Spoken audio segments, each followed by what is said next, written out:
ഇരുന്നുകൊണ്ടാണ് കയറാൻ പറ്റാഞ്ഞത്. ഏതായാലും തിങ്കളാഴ്ച വൈകുന്നേരം ഇങ്ങനെ ഒരു കൂട്ടായ്മയിൽ കയറുക എന്നുള്ളത് എൻ്റെയും കൂടി ആവശ്യമായതുകൊണ്ട് ആണ് ഞാനിപ്പോൾ വന്നിരിക്കുന്നത്. അതായത് ഇന്നിപ്പോൾ നമ്മൾ പങ്കുവയ്ക്കേണ്ട വിഷയം എന്ന് പറയുന്നത് അപകടകാരികളായ ഔഷധങ്ങളും മയക്കുമരുന്നുകളും ഒഴിവാക്കുക എന്നാണ്.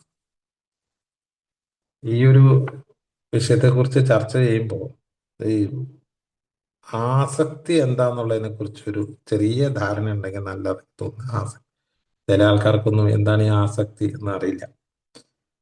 ഈ ഞാനൊരു മദ്യാസക്തനാണോ എന്ന് ചോദിച്ചു കഴിഞ്ഞാൽ വരുന്നതിന് മുമ്പ് ഞാനൊരു ആസക്തനല്ല എന്നാണ് പറയാം. അതിന് കാരണം പറയുന്നത്, മദ്യാസക്തനാണെങ്കിൽ ഞാൻ നോമ്പ് നോക്കുമ്പോൾ ഒന്നും ഞാൻ കുടിക്കില്ലല്ലോ. ഞാൻ 50 നോമ്പ് നോക്കുമ്പോൾ എനിക്ക് ഒരു ദിവസം പോലും കുടിക്കണമെന്ന് തോന്നിയിട്ടേ ഇല്ല. കുടിക്കണം തോന്നിയിട്ട് ഞാൻ ഈ മണ്ഡലം നോമ്പ് നോറ്റപ്പോൾ ഒന്നും എനിക്ക് കുടിക്കണം തോന്നിയിട്ടേ ഇല്ല. റംസാൻ നോമ്പ് നോക്കുന്ന സമയത്ത് എനിക്ക് കുടിക്കണമെന്ന് തോന്നിയിട്ടേ ഇല്ല. എല്ലാവർക്കും നോമ്പുണ്ട്, ആ നോമ്പ് സമയത്ത് കുടിക്കണമെന്ന് തോന്നിയിട്ടില്ല. അപ്പൊ ഈ ആസക്തി ഉണ്ടെങ്കിൽ കുടിക്കൂലേ എന്നാണ് അവരൊക്കെ പറഞ്ഞുകൊണ്ടിരുന്നത്. അപ്പൊ എന്താണ് ഈ ആസക്തി എന്നുള്ളതാണ് ശരിക്കും അറിയേണ്ടത്. ആസക്തി ഈ മദ്യത്തിനും മയക്കുമരുന്നിനും മാത്രമല്ലല്ലോ. സന്തോഷം ലഭിക്കുന്നത് എന്തും ആസക്തി ഉണ്ടാക്കും. വലിയ സന്തോഷം ലഭിക്കുന്ന എന്തും. ഒരു സിനിമ കണ്ടപ്പോ ഭയങ്കര സന്തോഷം ഉണ്ടായെങ്കിൽ അടുത്ത അയാളുടെ സിനിമ ഇറങ്ങുന്നത് കാത്തു നിൽക്കും. ഒരു ഫുട്ബോൾ കളി കാണാൻ പോയപ്പോ ഭയങ്കര സന്തോഷം ഉണ്ടായെങ്കിൽ അടുത്ത ഫുട്ബോൾ കളി കാണാൻ വേണ്ടി കാത്തിരിക്കും. ക്രിക്കറ്റ് കളികളൊക്കെ തന്നെ. ഒരു പുസ്തകം വായിച്ചപ്പോൾ ഭയങ്കര സന്തോഷം ഉണ്ടായെങ്കിൽ അടുത്ത പുസ്തകം എടുത്ത് വായിക്കും. ഇതാണ് ആസക്തി എന്ന് പറയുന്നത്. എൻ്റെ ഒരു ചുരുക്കം ഇതാണ്. വലിയ സന്തോഷം ഉണ്ടാവുന്നത് എന്തും വീണ്ടും വേണം എന്ന് തോന്നുന്നതാണ് ആസക്തി എന്ന് പറയുന്നത്. അപ്പോൾ ശരിക്കും നമ്മൾ ചെറുപ്പത്തിലൊക്കെ ഒരുപാട് കളിക്കാൻ പോയപ്പോൾ ഒക്കെ നമുക്ക് ഭയങ്കര സന്തോഷം ഉണ്ടാവും. നമ്മൾ കളിയൊന്നും ഒഴിവാക്കിയിട്ടില്ല, എല്ലാ കളിയും കളിച്ചിട്ടുണ്ട്.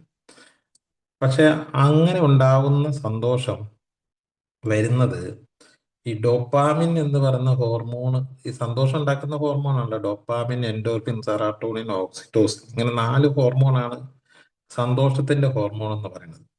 ഈ 4 ഹോർമോണിൽ ഈ ഡോപ്പാമിൻ എന്ന് പറയുന്ന ഹോർമോണാണ് അപകടകാരിയായ ഹോർമോൺ. എൻഡോർഫിനും സെറാട്ടോണിനും ഓക്സിറ്റോസിനും സന്തോഷം എന്ന് ഉണ്ടാക്കുന്നത് മറ്റു പല വിധത്തിലാണ്. അതൊക്കെ സന്തോഷം ഉണ്ടാക്കുന്നുണ്ട്, പക്ഷെ അത് ഉണ്ടാക്കുന്നത് പോലെയല്ല ഈ ഡോപ്പാമിൻ ഉണ്ടാവുന്നത്. നമ്മൾ കളിക്കുമ്പോൾ നല്ല ഫിസിക്കൽ എക്സസൈസ് ചെയ്യുമ്പോൾ ഉണ്ടാവുന്നത് എൻഡോർഫിൻ എന്ന് പറയുന്നൊരു ഹോർമോൺ. അതുപോലെ നമ്മൾ ഈ ആൾക്കാരുടെ കൂടെയൊക്കെ തമാശയും പറഞ്ഞ് കളിയും ചിരിയും ഒക്കെ ആയിട്ടിരിക്കുമ്പോൾ ഉണ്ടാവുന്ന ഹോർമോൺ എന്ന് പറയുന്നത് സെറാട്ടോണിനാണ്. നമ്മൾ ഈ ദാനമൊക്കെ ചെയ്യുമ്പോൾ മറ്റേ എന്താ പറയാ, മറ്റുള്ളവരെ സഹായിക്കുകയൊക്കെ ചെയ്യുമ്പോൾ ഉണ്ടാവുന്ന ഓക്സിറ്റോസിനാണ്. എന്നാൽ ഈ ഡോപ്പാമിൻ എന്ന് പറയുന്ന ഹോർമോൺ ഉണ്ടാവുന്നത് അങ്ങനെ ഒന്നുമല്ല. പെട്ടെന്ന് ഉണ്ടാവുന്ന ഒരു സന്തോഷമാണ്. ഏതെങ്കിലും ഒരു സംഗതി, ഇപ്പൊ ഒരു ഫുഡ് കഴിച്ചു, ഒരു കല്യാണത്തിന് പോയി ഒരു ഫുഡ് കഴിച്ചു, നല്ല ഫുഡ്, അടിപൊളിയായിരുന്നു, ഭയങ്കര സന്തോഷമായി. പക്ഷെ ആ സന്തോഷം ഡോപ്പാമിന് കൊണ്ടുണ്ടാവുന്നതാണ്. എന്തെങ്കിലും നല്ലൊരു ഡ്രസ്സ് കിട്ടി, നല്ലൊരു എന്താ പറയുക ഭക്ഷണം കഴിച്ചു, ഇങ്ങനെയൊക്കെ വരുമ്പോൾ ഉണ്ടാവുന്ന അന്നേരം സന്തോഷം ഉണ്ടാവും. പക്ഷെ ആ സന്തോഷം അധികം നേരം നിലനിൽക്കില്ല. ഒരു 2 മണിക്കൂർ കഴിയുമ്പോഴത്തേക്കും അതങ്ങ് അങ്ങോട്ട് പോകും. അതങ്ങോട്ട് നിലനിൽക്കില്ല. മാത്രമല്ല, അത് കുറച്ച് കഴിയുമ്പോൾ ഒരു നിരാശയിലേക്ക് പോവുകയും ചെയ്യും. കുറച്ച് അതാണ് ഈ ഡോപ്പാമിൻ ഉണ്ടാക്കിയിട്ട് സന്തോഷത്തിന്റെ ഒരു, ഈ യാത്രയൊക്കെ പോയി വരുമ്പോഴും കിട്ടുന്ന സന്തോഷം ഡോപ്പാമിനാണ്. ഒരു നല്ല ടൂറൊക്കെ പോയി അടിച്ചു പൊളിച്ച് ടൂറൊക്കെ പോയി സന്തോഷമായിരിക്കും. പക്ഷെ തിരിച്ചു വന്നു കഴിയുമ്പോഴത്തേക്ക് ആ സന്തോഷമൊക്കെ ഇങ്ങോട്ട് പോകും, ഡോപ്പാമിൻ ഉണ്ടാവണില്ല. അങ്ങനെയാണ് പിന്നെ ഇയാൾ ടൂറിന് പ്ലാൻ ചെയ്യുന്നത്. അപ്പൊ ചുരുക്കി പറഞ്ഞാല് സന്തോഷത്തിന്റെ ഒരു പ്രധാനപ്പെട്ട ഹോർമോണാണ് ഡോപ്പാമിൻ. ഈ ഡോപ്പാമിൻ ഞാൻ നേരത്തെ പറഞ്ഞ പോലെ നല്ല ഫുഡ് കഴിക്കുമ്പോൾ, നല്ല കാഴ്ച കാണുമ്പോൾ, നല്ല പാട്ട് കേൾക്കുമ്പോൾ, ഒക്കെ ഉണ്ടാകുന്ന ഈ ഹോർമോണ് കൃത്രിമമായിട്ട് ഈ ഡോപ്പാമിനെ ഉൽപ്പാദിപ്പിക്കാൻ കഴിയുമെന്ന് മനുഷ്യരാശി കണ്ടുപിടിച്ചിട്ടുണ്ട്. അത് ഒരുപക്ഷെ പുതിയ ആൾക്കാരാരെങ്കിലും ഉണ്ടെങ്കിൽ അവർക്ക് വേണ്ടിയിട്ടാണ്. ആ, പണ്ട് കാലത്ത് മനുഷ്യൻ കാട്ടിലൊക്കെ ജീവിച്ചിരിക്കുന്ന സമയത്ത് ഉം, അവര് ഈ പഴങ്ങളൊക്കെ ശേഖരിച്ചിട്ട് വരും. അപ്പൊ ഈ പഴങ്ങളൊക്കെ ശേഖരിച്ചുകൊണ്ട് വന്ന് അന്നത്തേക്കാൾ കൂടുതൽ പഴങ്ങൾ ശേഖരിച്ചുകൊണ്ട് വന്നു കഴിഞ്ഞാൽ അതൊരു പാത്രത്തിൽ ഇട്ടു വെക്കും. അങ്ങനെ പാത്രത്തിൽ ഇട്ട് വെച്ച പഴകിയ പഴം എടുത്ത് കഴിച്ചപ്പോൾ ഭയങ്കര സന്തോഷം ഉണ്ടായി അത്രേ. അതാണത്രേ ആദ്യത്തെ മദ്യം, വീഞ്ഞ്. പഴകിയ പഴം കുറേ ദിവസം പഴകി കഴിഞ്ഞാൽ അത് കൂടുതൽ സന്തോഷം ഉണ്ടാക്കുന്നു, ഡോപ്പാമിൻ കൂടുതൽ ഉൽപ്പാദിപ്പിക്കുന്നു. അപ്പൊ അതുകൊണ്ട് എത്ര ദിവസം പഴകുന്നുണ്ടോ അത് അത്രയും കാലം ഈ പഴക്ക കാത്തു സൂക്ഷിക്കാൻ വേണ്ടിയിട്ട് ശ്രമിക്കും.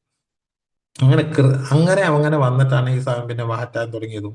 പിന്നെ കൃത്രിമമായി ചില ഇലകളൊക്കെ പുകച്ചാല് സന്തോഷം ഉണ്ടാകുന്നു. അങ്ങനെയാണ് ഈ കഞ്ചാവൊക്കെ വന്നത്. കഞ്ചാവ് പുകച്ചു കഴിഞ്ഞാൽ ഈ ഡോപ്പാമിന് കിട്ടും.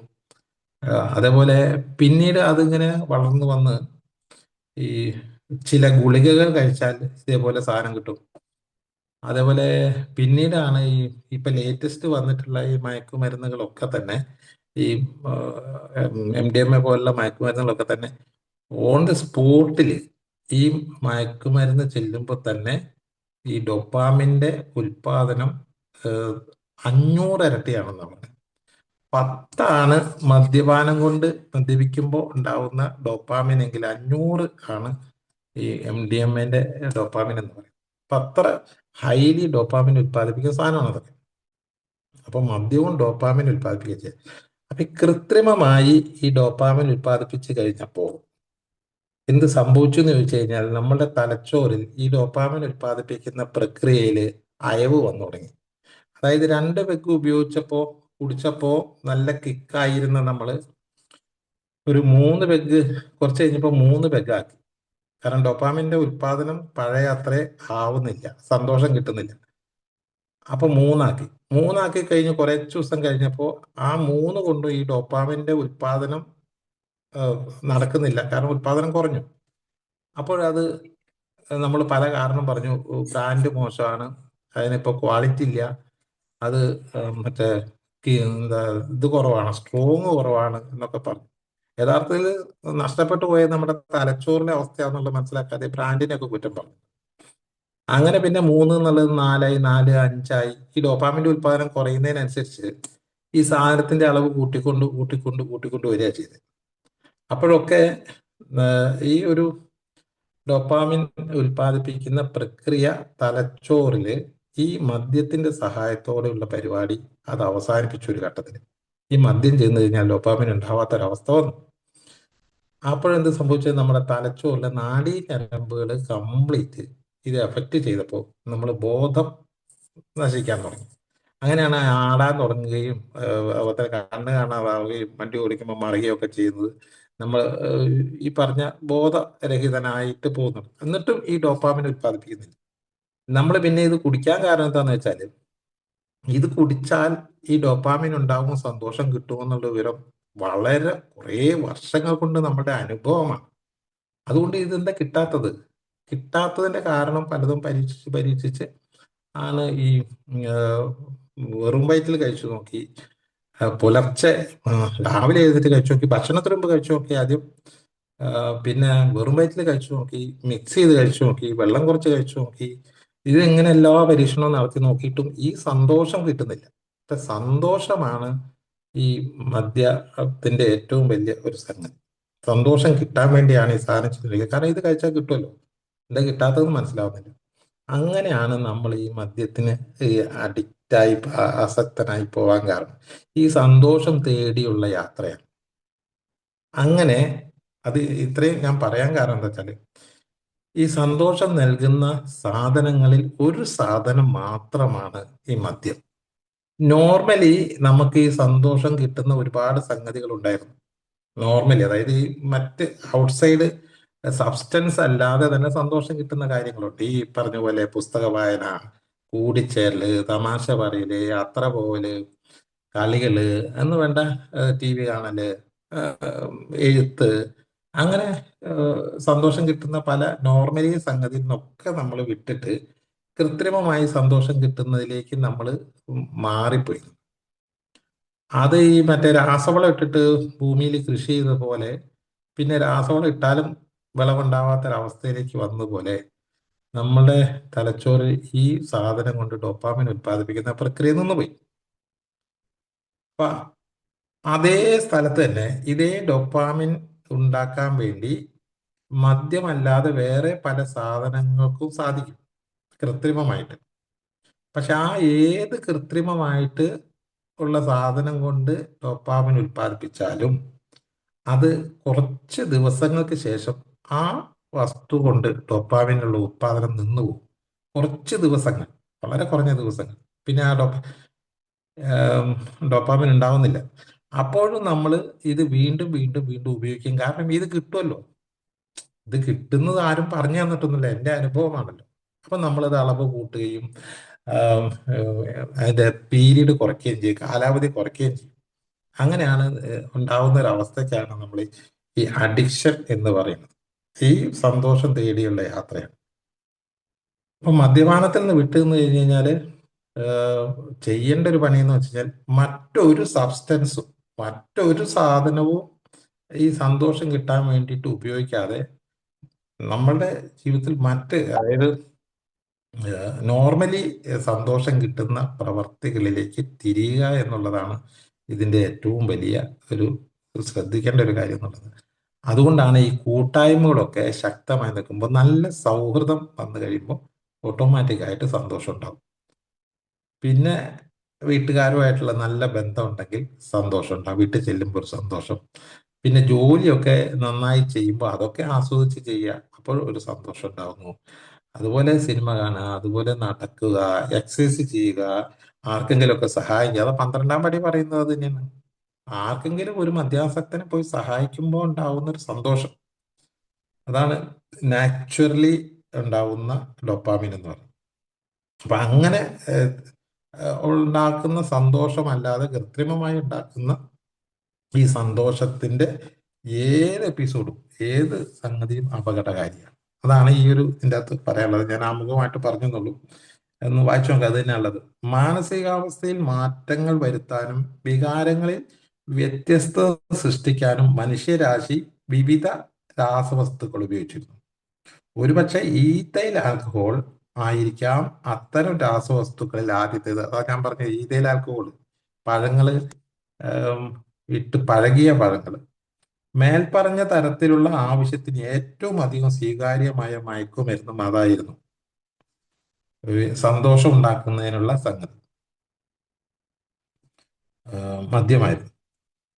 അതുപോലെ തന്നെ ഏതിനും നമുക്ക് അഡിക്റ്റ് ആവാം. കാരണം നമ്മളൊരു പ്രയാസം നീക്കാൻ വേണ്ടി കിട്ടിയ ഒരു സാധനം, അത് ഉപയോഗിച്ചിട്ട് നമ്മളുടെ ആ പ്രയാസം അങ്ങ് നീങ്ങി കിട്ടിയെങ്കിൽ അത് വീണ്ടും വേണമെന്ന് തോന്നും. ഇത് ഉറക്ക ഗുളികയ്ക്കുണ്ട്. നമുക്കൊരു ഉറക്കം കിട്ടുന്നില്ല എങ്കിൽ നമ്മൾ ഉറക്ക ഗുളിക കഴിച്ചുറങ്ങുന്നു. പിറ്റേ ദിവസം ഉറക്കം കിട്ടുന്നില്ല എങ്കിൽ നമ്മൾ ഗുളിക കഴിച്ചുറങ്ങുന്നു. പിന്നെ ഉറക്ക ഗുളിക കഴിക്കാതെ ഉറങ്ങാൻ പറ്റാത്തൊരവസ്ഥയിലേക്ക് എത്തുമ്പോഴാണ് അഡിക്ഷൻ എന്ന് പറയുന്നത്. വിദഗ്ധരായ ഭിഷഗ്വരന്മാർ നിർദ്ദേശിക്കപ്പെടുകയും അവരുടെ ഔഷധവിധി പ്രകാരം ഉപയോഗിക്കുകയും വൈദ്യശാസ്ത്രപരമായി ആവശ്യമില്ലാതെ വരുമ്പോൾ ഉപയോഗം അവസാനിപ്പിക്കുകയും ചെയ്യുമ്പോൾ ചില മയക്കുമരുന്നുകൾക്ക് ന്യായമായ മൂല്യവും പ്രയോജനവുമുണ്ട്. ഈ മയക്കുമരുന്ന് എന്ന് പറയുന്നത് നിരോധിക്കാൻ കഴിയാത്തതിന്റെ ഒരു കാരണം, ഈ മയക്കുമരുന്ന് ഒരു ചികിത്സിക്കാനുള്ള ഒരു ഔഷധമാണ്. പല രോഗങ്ങൾക്കും ഇത്തരം മയക്കുമരുന്നുകൾ ആവശ്യമുണ്ട് അതിന്റെ ചികിത്സയായിട്ട്. അതുകൊണ്ട് ഇത് മാർക്കറ്റിൽ നിരോധിക്കാൻ പറ്റില്ല. മെഡിക്കൽ ഷോപ്പുകളിലൊക്കെ പല കിട്ടുന്ന പല സാധനങ്ങളും മയക്കുമരുന്നാണ്. നമുക്കറിയാം, ഓപ്പറേഷൻ ചെയ്യുമ്പോൾ പോലും നമ്മൾ മയക്കി കിടത്തിയിട്ടാണ് നമ്മളെ ഓപ്പറേഷൻ ചെയ്യുന്നത്. അപ്പോൾ അങ്ങനത്തെ ഒരുപാട് ഉണ്ട്, അതിലൊന്നും നിരോധിക്കാൻ പറ്റില്ല. അതുകൊണ്ട് ഡോക്ടർമാരും ഇത്തരം മയങ്ങാനുള്ള മരുന്നുകൾ ചിലപ്പോൾ സജസ്റ്റ് ചെയ്യും. അംഗങ്ങൾ എന്ന നിലയിൽ, ഡോക്ടർ എന്ന നിലയിലല്ല, ഞങ്ങൾ ഒരു മരുന്നും നിർദ്ദേശിക്കാൻ തീർച്ചയായും യാതൊരു യോഗ്യതയില്ല. നമ്മൾ ഒരു മരുന്നും പറയുന്നില്ല. നിർദ്ദേശിക്കപ്പെട്ട ഒരു മരുന്ന് കഴിക്കേണ്ടതില്ല എന്ന് ആരെയും ഉപദേശിക്കാനുള്ള യോഗ്യതയില്ല. കഴിക്കേണ്ടതില്ല എന്നും പറയുന്നില്ല. കഴിക്കാനും പറയുന്നില്ല, കഴിക്കണ്ടെന്നും പറയുന്നില്ല. ഞങ്ങൾക്ക് ഉത്തരവാദിത്തപൂർവ്വം ചെയ്യാൻ കഴിയുന്ന കാര്യം ഞങ്ങളുടെ വ്യക്തിപരമായ അനുഭവങ്ങൾ തുറന്നു കാട്ടുകയാണ്. ഞങ്ങൾ എൻ്റെ ഞാൻ എൻ്റെ അനുഭവം തുറന്നു കാട്ടുമ്പോഴാണ് ആ, അതിലൂടെയാണ് എനിക്കൊരു കാര്യം പറയാനുള്ളത്. ഞങ്ങളിൽ മിക്കവർക്കും മദ്യം സ്വയം നൽകുന്ന മരുന്നായി തീർന്നു. മരുന്നായിട്ട് തന്നെയാണ് അവസാന കാലത്ത് നമ്മൾ ഉപയോഗിച്ചിരുന്നത്. എനിക്ക് ഓർമ്മയുണ്ട്, ഈ രാത്രിയിലൊന്നും ഉറക്കം കിട്ടാതെ രാവിലെ എഴുന്നേറ്റ് ഒരു രക്ഷയില്ലാതെ ഇങ്ങനെ ഇരിക്കുന്ന സമയത്ത്, ആ സമയത്ത് അതായത് രോഗം വന്ന് മൂർച്ഛിച്ചിരിക്കുന്ന ഒരു സമയം ആണെന്ന് വിചാരിക്കുക. അത് ഭയങ്കരമായിട്ട് അസ്വസ്ഥമായിരിക്കുന്ന രോഗം ഹൈ ആയിരിക്കുന്ന സമയത്ത് അതിന്റെ മെഡിസിൻ എന്ന് പറയുന്നത് ഒരു പെഗ്ഗ. ആ പെഗ്ഗ് കഴിച്ച് കഴിഞ്ഞാൽ ആ അസുഖം തൽക്കത്തേക്ക് മാറി. ഇത് നമ്മൾ ഈ വേദന സംഹാരി കഴിക്കുന്ന അതേ സംഗതി തന്നെ. വേദന എടുത്ത് പൊളഞ്ഞ സമയത്ത് ഒരു പെയിൻ കില്ലർ കഴിക്കുന്ന അതേ മരുന്ന് തന്നെയാണ് നമ്മൾ രാവിലെ ഈ ഹാങ് ഓവർ മാറ്റാൻ വേണ്ടി കുടിച്ചുകൊണ്ടിരുന്നത്. ഹാങ് ഓവർ എന്ന് പറഞ്ഞാൽ ഭയങ്കര അവസ്ഥയാണ്. അത് അനുഭവിച്ചാൽ നമുക്കൊക്കെ അറിയാം. അപ്പൊ അത് മെഡിസിനാണ്. ആ മെഡിസിൻ ആയിട്ടാണ് നമ്മൾ ഈ രാവിലെ സാധനം എടുത്ത് കുടിക്കുന്നത്. ആഹ് ഞങ്ങളിൽ ആയിരക്കണക്കിന് ആളുകൾക്ക് മറ്റ് രാസവസ്തുക്കൾ ഉപയോഗിച്ചിരുന്നു. മദ്യത്തിന്റെ കെട്ടുവിടുമ്പോൾ ഉണ്ടാവുന്ന മന്ദതയെ പ്രതിരോധിക്കാനും, അതായത് കിക്കായിട്ട് പിറ്റേ ദിവസം രാവിലെ ഉണ്ടാവുന്ന ആ ഒരു ഗിഡിനെസ്, ഒരു ഒരു ഭയങ്കരമായ ഒരു അസ്വസ്ഥത, അതിനെ പ്രതിരോധിക്കണമെങ്കിൽ, അതുപോലെ തന്നെ ഈ സന്തോഷമില്ലാത്തൊരവസ്ഥ വരികയാണല്ലോ. ഈ സന്തോഷത്തിന്റെ ഒരു പ്രശ്നം എന്ന് വെച്ചാൽ, ഈ ഡൊപ്പാമിൻ ഉൽപ്പാദിപ്പിച്ച് സന്തോഷം ഉണ്ടായാലുള്ള ഒരു അപകടകരമായ കാര്യം എന്താന്ന് വെച്ചാൽ, ഈ എത്ര ഹൈ ആയിട്ടാണോ ഡൊപ്പാമിൻ ഉണ്ടാക്കുന്നത്, അതിന്റെ കെട്ടിറങ്ങി കഴിയുമ്പോൾ അത്രയും തന്നെ റിവേഴ്സ് പോകുന്നുണ്ടാണ്, നേരെ നെഗറ്റീവിലേക്ക് പോകും. അതായത് നോർമൽ അല്ല പോയി നിൽക്കുക, വീണ്ടും താഴോട്ട് പോയി. അപ്പൊ നമ്മുടെ മൈൻഡ് സെറ്റ് എല്ലാം താഴെ ആയിരിക്കും. ഈ താഴെ മൈൻഡ് നിൽക്കുന്ന സമയത്ത് ഒന്ന് മേലെ കയറണമെങ്കിൽ നേരത്തെ ഉപയോഗിച്ച് ഡോപ്പാമിൻ ഉണ്ടാക്കാൻ വേണ്ടി ഉപയോഗിച്ച അതേ സാധനം വീണ്ടും ഉപയോഗിക്കേണ്ടി വരിക, അല്ലെങ്കിൽ പൊങ്ങൂല. ഇന്നലത്തെ ബാക്കി എന്തെങ്കിലും ഉണ്ടെങ്കിൽ അത് എടുത്ത് കുടിച്ചാൽ മാത്രമേ ഇന്ന് അവിടെ നിന്ന് പൊങ്ങുള്ളൂ. അല്ലാതെ അതിന് പകരം ഒരു സിഗരറ്റ് വലിച്ചിട്ട് കാര്യമില്ല, ഒന്നും മുറുക്കിയിട്ട് കാര്യമില്ല, അല്ലെങ്കിൽ വേറെ എന്തെങ്കിലും ഭക്ഷണം കഴിച്ചിട്ട് കാര്യമില്ല. എന്താണോ നമ്മളെ കഴിഞ്ഞ ദിവസം ഡോപ്പാമിൻ ഹൈ ആക്കിയത്, അതേ സാധനം തന്നെ വീണ്ടും വേണം എന്നുള്ള നിർബന്ധം നമ്മുടെ ശരീരം പ്രകടിപ്പിക്കുകയാണ്. ആ ആ സമയം അതുകൊണ്ടാണ് ഇതിനെ ആസക്തി എന്ന് പറയുന്നത്. അത് തന്നെ കിട്ടണം. അത് ചിലപ്പോ ആ ഡൊപ്പാമിൻ ഒരു നോർമൽ ലെവലിലെങ്കിലും എത്തിക്കാൻ വേണ്ടിയിട്ടുള്ള സാധനം ചിലപ്പോൾ 2 പെഗോ 3 പെഗോ വേണ്ടി വരും. അത് കിട്ടിയാൽ മാത്രമേ ഒരു സമാധാനം ഉണ്ടാവുള്ളൂ. ആ, അങ്ങനെ ഇല്ലെങ്കിൽ ഇയാള് ഭയങ്കരമായി ഡിപ്രസ്ഡ് മൂഡ്, വിഷാദ രോഗത്തിലായി, ലോകത്തിലുള്ള പോലെ ഇരിക്കും. ഒന്നിനും പറ്റാത്ത, ഒരു വസ്തുവിനും പറ്റാത്ത ഒരു മനുഷ്യനായിട്ട് എങ്ങനെ ഒരു ജീവച്ചവം പോലെ അങ്ങോട്ടിരിക്കും. ഒരു എനർജി ഇല്ല, താഴെ പോയി കിടക്കുകയാണ് എല്ലാം. ആ, എന്നാൽ ഈ 2 3 അടിച്ചു കഴിഞ്ഞാലാണ് ഇയാളുടെ ഡോപ്പാമിന്റെ ഉത്പാദനം കൊണ്ട് ഇയാൾ കുറച്ചൊന്ന് നേരെ നിൽക്കുക. അപ്പൊ വിഷാദ രോഗത്തിൽ നിന്നുള്ള മോചനത്തിനും ഉണർവ് തരുന്ന ഗുളികൾ കണ്ടെത്താം. മദ്യം നിർത്തി കഴിഞ്ഞപ്പോൾ ഈ ഒരു പറയാം വല്ലാത്ത ഒരു വിഡ്രോവൽ, ആ ആ, ഇതൊക്കെ കാണിച്ചു കഴിയുമ്പോൾ ചില ഗുളികകൾ ഉപയോഗിച്ച് അത് മേക്കപ്പ് ചെയ്യാനൊക്കെ തുടങ്ങി. കൂടാതെ സംഭ്രമം ശമിപ്പിക്കാൻ മദ്യത്തിന് പകരം മയങ്ങാനും ശാന്തമാവാനുമുള്ള മരുന്നുകളും ചിലർ എടുത്ത് ഉപയോഗിക്കാൻ തുടങ്ങി. അപ്പൊ ഈ സ്വയം ചികിത്സയാണ്. ആശുപത്രി ചികിത്സ അല്ലാതെ തന്നെ സ്വയം ചികിത്സയിലാണ് ഇത്തരം സാധനങ്ങളൊക്കെ ഉപയോഗിക്കാൻ തുടങ്ങി. ഉറങ്ങാനുള്ള സഹായത്തിനോ, കൂടുതൽ ഊർജ്ജസ്വലനാവാനോ, കൂടുതൽ സ്വതന്ത്രമായി പെരുമാറാനായോ, അല്ലെങ്കിൽ പരമാനന്ദത്തിന്റെ തീവ്രാനുഭൂതിയിൽ ഒഴുകി അലയാനായോ ഞങ്ങൾ ഉറക്ക ഗുളികളും ഉരുപ്പടിയില്ലാതെ വാങ്ങാവുന്ന മറ്റു ഗുളികളും അരിഷ്ടങ്ങൾ വരെയും കണ്ടെത്തി. ഇങ്ങനെ പല സാധനമാണ് പല ആൾക്കാരും കണ്ടെത്തിയത്. ഒരു നല്ല സന്തോഷം വേണം, അതാണ് നമ്മുടെ മെയിന്. സന്തോഷം വേണം, അസ്വസ്ഥത വേണം, അങ്ങനെയൊക്കെ ആവാൻ വേണ്ടിയിട്ട് ഈ മദ്യം അങ്ങ് നിർത്തി കഴിഞ്ഞപ്പോൾ ചില ഗുളികകളും ചില അരിഷ്ടങ്ങളും ഒക്കെ ഉപയോഗിക്കാൻ തുടങ്ങി ചില ആൾക്കാർ. മിക്കവാറും ഇവയെല്ലാം തന്നെ ആസക്തി സൃഷ്ടിക്കുന്നവയോ അല്ലെങ്കിൽ ശീലമാക്കുന്നവയോ അല്ല എന്ന് പൊതുവേ ആൾക്കാർ പറഞ്ഞിരുന്നു എന്നുള്ളതാണ്. അത് കഴിച്ചാലൊന്നും കുഴപ്പമില്ല, അതൊന്നും ശീലാവില്ല, ശീലമായില്ല, ആവൂല എന്ന ഒരു ധൈര്യത്തിന് അത്തരം ചില സാധനങ്ങൾ എടുത്ത് ഉപയോഗിക്കാൻ തുടങ്ങി. ഇപ്പൊ ഏത് സംഗതി ആയാലും ഈ ആസക്തി എന്ന് പറഞ്ഞത് ഞാൻ നേരത്തെ പറഞ്ഞ പോലെ ഡോപ്പാമിൻ ഉൽപ്പാദിപ്പിക്കാൻ സഹായിച്ച ഏത് സാധനവും വീണ്ടും വേണമെന്ന് തോന്നുന്ന ആ ഒരു സിമ്പിൾ സംഗതിയാണ് ആസക്തി എന്ന് പറയുന്നത്. വായന, നല്ല ആസക്തികളാണ് നേരത്തെ പറഞ്ഞ വായന, ഓട്ടം, ചാട്ടം, സിനിമകൾ, ഇതൊക്കെ നല്ല ആസക്തികളാണ്.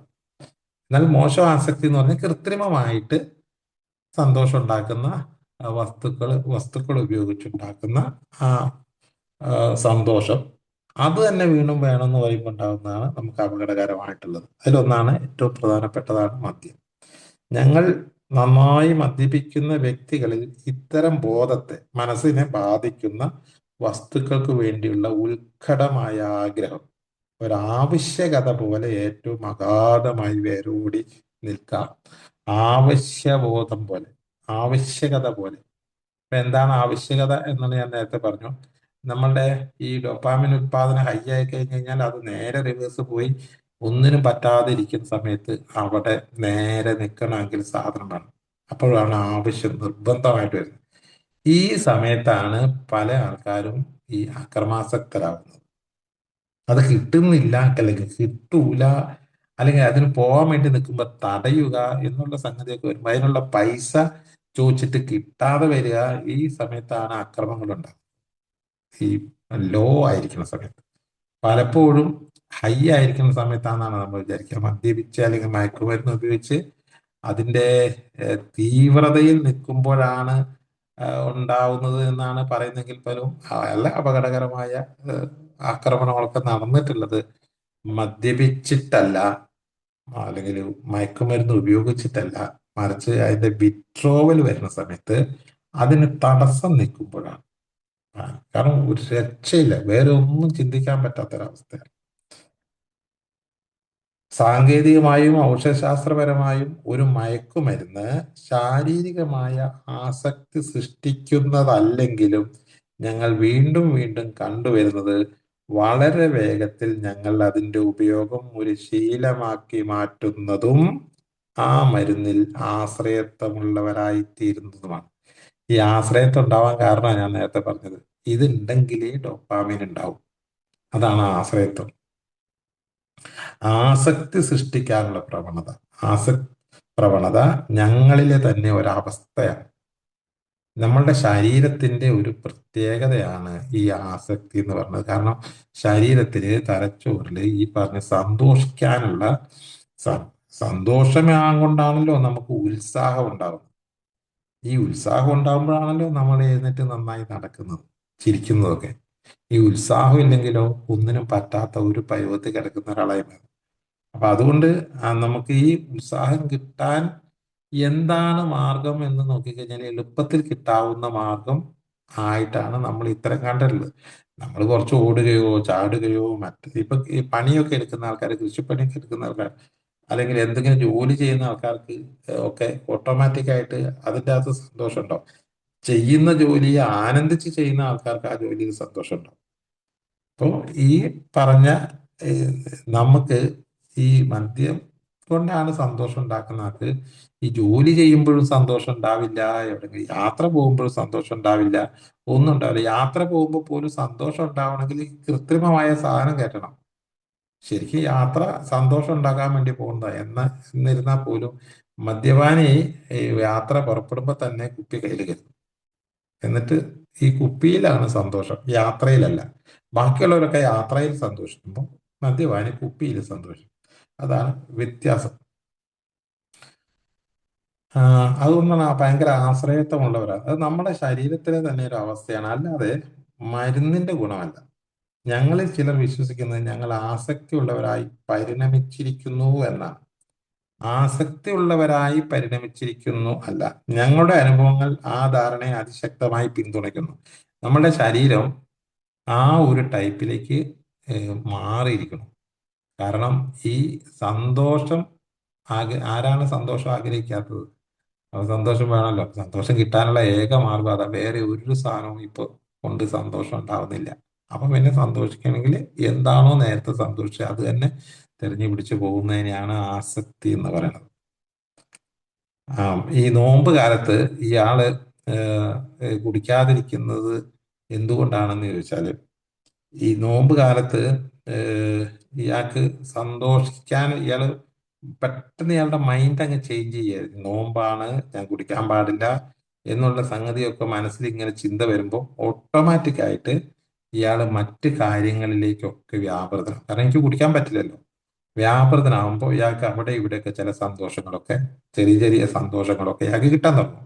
കാരണം ഇയാൾ നോമ്പാണ് എന്നുള്ളത് കൊണ്ട് വീട്ടുകാരെ അടുത്ത് നിന്ന് ഒരു സപ്പോർട്ട്, ഇയാൾ ചെയ്യുന്ന കാര്യങ്ങളൊക്കെ ഒരു ഭംഗിയായിട്ട് ചെയ്യുമ്പോൾ ഒരു സന്തോഷം, അങ്ങനെ നോർമലി ഇയാൾക്ക് സന്തോഷം കിട്ടുന്നുണ്ട്. അതുകൊണ്ട് ഇപ്പോ ഈ മദ്യം ഇല്ലെങ്കിൽ ഇയാൾക്ക് മേക്കപ്പ് ചെയ്ത് പോവാന്നുള്ള ഇത് വരും.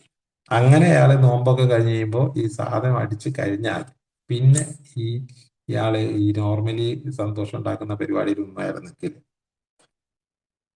അതുകൊണ്ട് കഞ്ചാവ്, ഉറക്ക ഗുളികൾ, വികാരങ്ങളെ ഉയർത്താനും തളർത്താനുമുള്ള മരുന്നുകൾ, കൊക്കൈൻ, അതുപോലെ തന്നെ ചരസ്, മതിഭ്രമം സൃഷ്ടിക്കുന്നതും ആവേശം കൂട്ടുന്നതുമായ ഔഷധങ്ങൾ, മരുന്നുകൾ, ചില ആയുർവേദ മരുന്നുകൾ, ചില ഗുളികകൾ തുടങ്ങി സാധാരണ തെരുവിൽ ലഭിക്കുന്ന എല്ലാത്തരം മയക്കുമരുന്നുകളും എത്രയധികം ബുദ്ധിമുട്ട് സഹിച്ചായാലും ഞങ്ങൾ ഒഴിവാക്കും. ഇതിന്റെ ഒക്കെ പിന്നിലുള്ളൊരു സംഗതി, ഇത് ഏതെങ്കിലും കൃത്രിമമായ സാധനം ഉപയോഗിച്ച് സന്തോഷം കണ്ടെത്താൻ വേണ്ടി ശ്രമിച്ചാൽ ആ വഴിയിൽ സന്തോഷം കണ്ടെത്താൻ വേണ്ടിയിട്ട് വീണ്ടും വീണ്ടും വീണ്ടും ഉപയോഗിക്കും. അങ്ങനെ ഉപയോഗിച്ചാൽ എന്താണ് കുഴപ്പമെന്നുള്ളത് അടുത്ത ഖണ്ഡികയിൽ പറയുന്നുണ്ട്. മരുന്ന് കടയിൽ നിന്ന് കുറിപ്പടി ഇല്ലാവുന്ന വാങ്ങാവുന്ന ഗുളികകളും മറ്റ് ഒറ്റമൂലികളും ഒക്കെ ചില ആൾക്കാർ ഉപയോഗിക്കുന്നത്. അന്നേരമൊക്കെ ഇവര് പറയുന്നത് ഞാൻ കള്ളുകൂടി നിർത്തി എന്ന ഭയങ്കരമായ ഇതായിരിക്കും പറയാ. പക്ഷെ ഇയാൾക്ക് കള്ളുകൂടി നിർത്തിയെങ്കിലും സന്തോഷമില്ല. സന്തോഷത്തിന് ഇയാൾ വേറെ സാധനം വാങ്ങണം. അത്തരം മരുന്നുകളുടെ ചൂണ്ടയിൽ കുരുങ്ങിയിട്ടില്ലാത്ത ഞങ്ങളിൽ ചിലർക്ക് പോലും അവയിൽ പതിയിരിക്കുന്ന ഭീഷണി സുവ്യക്തമാണ്. എന്താണ് ഭീഷണി? അത് വീണ്ടും വീണ്ടും ഞങ്ങൾ കണ്ടിട്ടുള്ളതാണ്. മയക്കുമരുന്നുകൾ മിക്കപ്പോഴും മാന്ത്രിക പാനീയത്തിനായുള്ള ഞങ്ങളുടെ ആ പഴയ ത്വരയെ ഉണർത്തും. അതായത് നമ്മൾ ബോധ മനസ്സിലാണ് നമ്മൾ ചിന്തിച്ചു വെച്ചിരിക്കുന്നത്, ഞാൻ ഒരു മദ്യാസക്ത രോഗി, എനിക്ക് മദ്യം പറ്റില്ല, മദ്യം എനിക്ക് പറ്റില്ല, മദ്യം ഉപയോഗിച്ച് കഴിഞ്ഞാൽ ഇങ്ങനെ ഇങ്ങനെ പ്രശ്നമുണ്ട്, നമുക്ക് നല്ല ബോധമുണ്ട്. ഈ ബോധത്തിന് തകരാറ് വരുന്ന ഏതെങ്കിലും ഗുളികയോ ഏതെങ്കിലും മരുന്നുകളോ കഴിച്ചാൽ സ്വാഭാവികമായിട്ടും നമ്മളെ ആ കുടിക്കണ്ട എന്നുള്ള ചിന്തയിൽ നിന്ന് നമ്മൾ മാറും. കാരണം ബോധം നശിച്ചു തുടങ്ങുകയാണല്ലോ. അപ്പൊ വീണ്ടും കുടിക്കാനുള്ള ആ ഒരു ചാൻസ് വന്നാൽ അതിനെ ഒഴിവാക്കില്ല. പല റിലാപ്സുകളും പരിശോധിച്ച് നോക്കിയാലും മനസ്സിലാവും, ഇവര് നല്ല ബോധത്തിലല്ല റിലാപ്സ് ആയിട്ടുള്ളത്. ഏതെങ്കിലും തരത്തിൽ അയാൾ ഈ എന്താ പറയാ, അയാളുടെ ബോധമണ്ഡലത്തിൽ തകരാറ് സംഭവിച്ചു കഴിഞ്ഞു കഴിയുമ്പോഴാണ് ഇയാൾ കുടിയിലേക്ക് പോകുന്നത്. അങ്ങനെ തകരാറ് സംഭവിക്കാൻ ഈ മയക്കുമരുന്നുകൾ വേണമെന്നില്ല കേട്ടോ. ഈ ബോധത്തെ തകരാറിലാക്കാൻ ഒരു ദേഷ്യം മതി. ഒരു ഒരു കടുത്ത ദേഷ്യം പിടിച്ചു കഴിഞ്ഞാൽ അയാളുടെ ബോധം നശിക്കും. ഭയം വന്നാൽ മതി. നല്ല ഭയം വന്നാലും ഇയാളുടെ ബോധം നശിക്കും. ഇയാളുടെ ഈ സുബോധത്തിന് തകരാറ് വരും. ഈ സുബോധത്തിന് തകരാറ് വരുന്നത് എന്ത് തന്നെ ആയാലും ശരി, ആ സമയത്ത് നമ്മുടെ സബ് കോൺഷ്യസ് മൈൻഡില് കുടിക്കുക, അത് 3 പെഗ് അടിച്ചാൽ കിട്ടുന്ന ആ സുഖകരമായ ഓർമ്മ മൈൻഡിന്റെ അടിത്തട്ടിൽ കിടപ്പുണ്ട്. ആദ്യകാലത്ത് കുടിച്ച സുന്ദരമായ ആ കുടിയുടെ ഓർമ്മയാണ് മനസ്സിൽ സൂക്ഷിച്ചിട്ടുള്ളത്. അത് അവിടെ കിടപ്പുണ്ട് അടിയിൽ. ആ അത് നമുക്ക് നമ്മുടെ ഈ ബോധ മനസ്സ് തകരാറാകുമ്പോൾ ആ 3 പെഗിന്റെ അല്ലെങ്കിൽ അന്ന് തരിപ്പാവുന്ന, ചെറുപ്പത്തിൽ തരിപ്പായ അല്ലെങ്കിൽ പൂസായ കിക്കായ ആ ഒരു പെഗ് ഉണ്ടല്ലോ, ആ അതെത്ര പെഗാണ് എന്നുള്ളത്. എന്നിട്ട് അന്നൊക്കെ ഞാൻ ഓർക്കുന്നുണ്ട്, ഒരു ലിമിറ്റ് നമ്മളിങ്ങനെ പറയും, എൻ്റെ കോട്ട 4 പെഗ്, എൻ്റെ കോട്ട 3 പെഗ് എന്നും പറഞ്ഞിട്ട് ആണ് കുടിക്കാൻ പോണത്. എനിക്ക് അത്ര കിട്ടിയാലേ എനിക്ക് ശരിയാവുള്ളൂ, അത്ര കിട്ടണം, അത്രയും മതി. ആ അത്രയും കിട്ടിയാൽ എനിക്ക് നല്ല ഹൈ ആണ് ഞാൻ. അപ്പൊ അങ്ങനെ ഒരു കോട്ട ഉണ്ടാക്കി വെച്ചിട്ടുണ്ട് ആദ്യകാലത്ത്. പിന്നീട് ഈ കോട്ടയൊക്കെ തകർന്നു പോയതാണ്. 4, പിന്നെ 5, 6, 7, 8 ഒക്കെ ആയി. അതിനൊക്കെ നമ്മൾ ഓരോരോ കാരണവും പറഞ്ഞിട്ടുണ്ട്. അത് എൻ്റെ കുഴപ്പം കൊണ്ടല്ല. എനിക്ക് 3 പെഗ് മതിയായിരുന്നു. പക്ഷെ അവനത് കൊണ്ടേ തന്നുകൊണ്ടാണ് ഞാൻ കുടിച്ചത്. അല്ലെങ്കിൽ ആ സാധനം മോശമായതുകൊണ്ടാണ് അങ്ങനെ കുടിക്കേണ്ടി വന്നത്. പിന്നെ ആ സന്ദർഭം അങ്ങനെ ആയിരുന്നു. അങ്ങനെ ഓരോരോ കാരണങ്ങൾ ഇങ്ങനെ പറഞ്ഞ് പറഞ്ഞ് പറഞ്ഞ് നമ്മൾ അതിനെ രക്ഷപ്പെട്ടിട്ടുണ്ട്. കാരണം ഈ 3 പെഗ് അടിച്ചാൽ പൂസാവും, അത് മതി എനിക്ക് എന്നാണ്. അപ്പൊ നമ്മുടെ അളവ് എത്രയാണെന്ന് ചോദിച്ചാൽ എല്ലാവരും പറയുക എനിക്കൊരു ക്വാർട്ടർ അല്ലെങ്കിൽ 4 പെഗ് ആണെന്നാണ് പറയുക. പക്ഷെ അത് കൂടിയതായിട്ടൊന്നും ഒരിക്കൽ പോലും അംഗീകരിക്കാൻ പറ്റില്ല. അതുകൊണ്ട് തന്നെയാണ് ഞാനൊരു മദ്യാസക്ത ആസക്തനല്ല, എനിക്ക് ആസക്തിയില്ല, ഒരു കുന്തമില്ല. അങ്ങനെയാണ് ഞാൻ അതിനെ കുടിക്കില്ല ഇതിനെ കുടിക്കില്ല എന്നൊക്കെ പറയുന്നത്. അപ്പൊ യഥാർത്ഥത്തിൽ ഈ ആസക്തിയെ കുറിച്ചുള്ള ഒരു നല്ല ധാരണ ഇല്ലാത്തത് കൊണ്ടാണ് ഈ പറഞ്ഞ പകരം സംവിധാനങ്ങൾ ഉപയോഗിക്കുന്നതും ഈ അളവ് കൂട്ടുന്നതും ഒക്കെ. അപ്പൊ അതുകൊണ്ട് ഈ മദ്യാസക്ത രോഗി പകരം എന്തെങ്കിലും സാധനം ഉപയോഗിച്ച് അയാളുടെ ബോധത്തിൽ ഏതെങ്കിലും തകരാറ് സംഭവിക്കുന്ന ഗുളികകളോ മരുന്നുകളോ അല്ലെങ്കിൽ മറ്റ് പാനീയങ്ങളോ എന്തെങ്കിലും ഉപയോഗിച്ച് കഴിഞ്ഞാൽ വലിയ താമസമില്ലാതെ നമ്മുടെ ബോധ മനസ്സിൽ സ്റ്റോർ ചെയ്തിരിക്കുന്ന ആ 3 പെക്കിന്റെ ആ സുന്ദരമായ ഓർമ്മ കടന്നു വരും. അതുകൊണ്ട് കുഴപ്പമില്ലാതെ, അതുകൊണ്ട് ഇത്തരം മരുന്നുകൾ കുഴപ്പമില്ലാതെ ഉപയോഗിച്ചാൽ മദ്യം നിറഞ്ഞ ഒരു ഗ്ലാസ് കയ്യിലെടുക്കുക എന്നത് മിക്കപ്പോഴും വളരെ എളുപ്പമായി തീരും, എളുപ്പമായി മാറും. വേറെ അന്നേരം കൂടുതൽ ചിന്തിക്കാനൊന്നും ഉണ്ടാവില്ല. അപ്പൊ അതുകൊണ്ട് ഈ മദ്യപാനം നിർത്തി ഏഹ്, കുറെ കഴിഞ്ഞ് റിലാപ്സ് ആവുന്ന ആൾക്കാർ എന്തുകൊണ്ട് റിലാപ്സ് ആയി എന്നുള്ളത് അന്വേഷിക്കുന്ന സമയത്ത് നമുക്ക് ചിലപ്പോഴൊക്കെ തിരിച്ചറിയാൻ പറ്റും, അയാൾ മദ്യപാനം നിർത്തിയെങ്കിലും അയാൾ മറ്റെന്തോ സാധനം ഉപയോഗിച്ചിട്ടുണ്ടാവാം ചിലപ്പോൾ കേട്ടോ. അങ്ങനെ വേണമെന്നില്ല, ഞാൻ നേരത്തെ പറഞ്ഞ പോലെ ഒരു ദേഷ്യത്തിന്റെ തുടർച്ചയാവാം, അതല്ലെങ്കിൽ ഒരു ഭയത്തിന്റെ തുടർച്ചയാവാം, അങ്ങനെ വരാം. ബോധം നശിച്ചാൽ മതി. ആൽക്കഹോളിക്സ് അനോണിമസ് എന്ന കൂട്ടായ്മ മയക്കുമരുന്നുകളോ കഞ്ചാവോ നിരോധിക്കണമെന്ന് താല്പര്യപ്പെടുന്ന ഒരു പ്രസ്ഥാനമല്ല, ഒന്നും പറയുന്നില്ല. ഏതെങ്കിലും ലഹരി പദാർത്ഥത്തിന് അനുകൂലമായോ പ്രതികൂലമായോ ധാർമ്മികവോ നിയമപരമായോ ഒരു നിലപാടും പൊതുവായി ഞങ്ങൾ എടുക്കുന്നില്ല. ആൽക്കഹോളിക്സ് അനോണിമസ് ഒന്നും പറയുന്നില്ല, ചെയ്യാൻ പറയുന്നില്ല.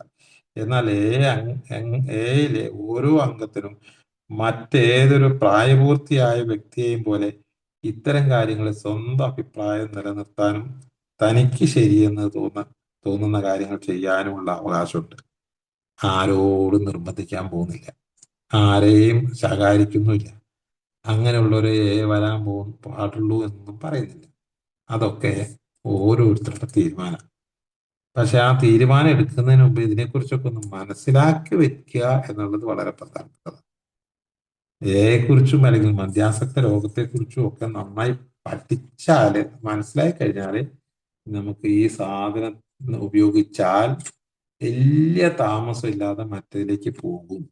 അതുകൊണ്ട് ഈ നമ്മള് ആ ഷോർട്ട് കട്ട്, അതായത് മറ്റൊരു വഴി, നമ്മൾ മദ്യം ഇവിടുന്ന് ഉപേക്ഷിച്ചു വെച്ചു, മദ്യം എത്തിച്ചേരാൻ പറ്റുന്ന മറ്റൊരു വഴിയാണ് ഈ ഏതെങ്കിലും തരത്തിലുള്ള സബ്സ്റ്റൻസ് ഉപയോഗിച്ച് സന്തോഷം കണ്ടെത്തുന്നത്. അപ്പൊ സന്തോഷം കണ്ടെത്താൻ മറ്റേതെങ്കിലും കൃത്രിമ മാർഗം ഉപയോഗിക്കാൻ പോകുന്നത് അപകടകാരി. അത് മയക്കുമരുന്നായാലും ശരി, ഗുളികയായാലും ശരി, അരിഷ്ടമായാലും ശരി, എന്തായാലും ശരി, മറ്റൊരു സംഗതി ഉപയോഗിക്കാൻ പാടില്ല. അങ്ങനെ പോയി കഴിഞ്ഞാൽ അത് വേറെ വലിയ താമസമില്ലാണ്ട് വീണ്ടും മദ്യത്തിലേക്ക് കടന്നു വരുമെന്നാണ് വളരെ വിശദമായി പറയുന്നത്. ഈ നിലപാട് കുടിയുടെ കൂത്താടലിന്റെയും കാര്യത്തിൽ ഞങ്ങൾ പ്രത്യേകം പക്ഷം ചേരുന്നില്ല എന്നതിന് സമാനമാണ്. ദശലക്ഷക്കണക്കിന് ആളുകൾക്ക് അവർക്കോ മറ്റുള്ളവർക്കോ ഹാനി ഉണ്ടാകാതെ മദ്യം ഉപയോഗിക്കാലോ. അങ്ങനെ ഉണ്ടല്ലോ, എത്രയോ ലക്ഷം ആൾക്കാര് ഒരു പ്രശ്നമില്ലാതെ മദ്യപിക്കുന്ന ആൾക്കാരുണ്ട്. ഇപ്പൊ ഈ നമ്മൾ ഈ മദ്യപാനികളായിട്ടുള്ള ആൾക്കാർക്ക് എന്താ സംഭവിച്ചതെന്ന് ഒരു പക്ഷേ അറിയാത്ത ആരെങ്കിലും ഉണ്ടെങ്കിൽ അവർക്ക് വേണ്ടിയിട്ട്, ഈ മദ്യം ആദ്യമായിട്ട് ഉപയോഗിച്ചപ്പോഴേ 100 പേര് ഒരേ വേദിയിൽ ഇരുന്ന് മദ്യപിക്കുകയാണെങ്കിൽ അതില് ഒരു 20-25% ആൾക്കാര് അത് തുപ്പിക്കളയും. അവരുടെ ശരീരത്തിലേക്ക് അത് ചേരില്ല. എന്തിനാണ് ഇത് കുടിക്കുന്നത്? ചില ആൾക്കാര് ഇതിൻ്റെ അകത്ത് ഈ പച്ചവെള്ളം കുടിക്കുന്ന പോലെ അങ്ങോട്ട് കുടിക്കും. എന്തിനാ കുടിക്കണമെന്നൊന്നും അറിയില്ല, എല്ലാവരും കുടിക്കുന്നുണ്ടെന്ന് പറഞ്ഞു കുടിക്കും. ചില ആൾക്കാർക്ക്, ഒരു 10-20% ആൾക്കാർക്ക് ഇത് കുടിച്ചു കഴിഞ്ഞു കഴിഞ്ഞാൽ വലിയൊരു കുഴപ്പമില്ല എന്നുള്ള ഒരു സംഗതി ഉണ്ടാവും. ബാക്കി വരുന്ന ഒരു 20-22% ആൾക്കാർക്ക് വർദ്ധിച്ച സന്തോഷം ഉണ്ടാവും. ഇപ്പൊ മദ്യം അകത്ത് നിന്ന് കഴിഞ്ഞാല് 100 പേരില് ഒരു നാലോ അഞ്ചോ ടൈപ്പ് ആൾക്കാരാണ് ഉണ്ടാവുക. അതില് ആദ്യം മദ്യം ചെന്നപ്പോ തന്നെ ഏറ്റവും സന്തോഷം അനുഭവിച്ചവരാരാണോ അവരാണ് പിന്നീട് പിൽക്കാലത്ത് മദ്യാസക്ത രോഗികളായി മാറിയിട്ടുള്ളത്. കാരണം ആ സന്തോഷം കിട്ടാൻ വേണ്ടി അവർ അടുത്ത കുടിക്ക് വേണ്ടി കാത്തു നിന്നു. ആ സന്തോഷം കിട്ടാൻ വേണ്ടിയിട്ട് കിട്ടുന്ന സമയങ്ങളൊക്കെ അവർ ഉപയോഗപ്പെടുത്തി. മറ്റേ ആൾക്കാരൊക്കെ ഈ സാധനം വെറുതെ ഇങ്ങനെ കുടിക്കുക. എന്നിട്ട് നമ്മൾ അത് ഈ സാധനം അങ്ങനെ വരാൻ കാരണം അവരുടെ കഴിവാണെന്ന് പിന്നീട് ചർച്ച ചെയ്യപ്പെട്ടു. അതായത് ഈ പറഞ്ഞ 20-25% ആൾക്കാര് ഒരു പെഗോ രണ്ട് പെഗോ അടിച്ച് നിർത്തുന്നത് അവരുടെ ഒരു കഴിവാണെന്ന് അവർ അവകാശപ്പെട്ടു. ഈ ഇവരുടെ തലച്ചോറിന്റെ ഉള്ളിൽ നടക്കുന്ന കാര്യം ആരും കാണുന്നില്ലല്ലോ. അതുകൊണ്ട് പുറമേ കാണുന്ന കാര്യമാണ്. നമ്മൾ ഈ സാധനം വീണ്ടും വീണ്ടും കഴിക്കുന്നു. മറ്റൊരു രണ്ടെണ്ണം അടിച്ച് നിർത്തി പോകുന്നു. അത് അവരുടെ കഴിവ്, നമ്മുടെ കഴിവില്ലായ്മയുമാണ്.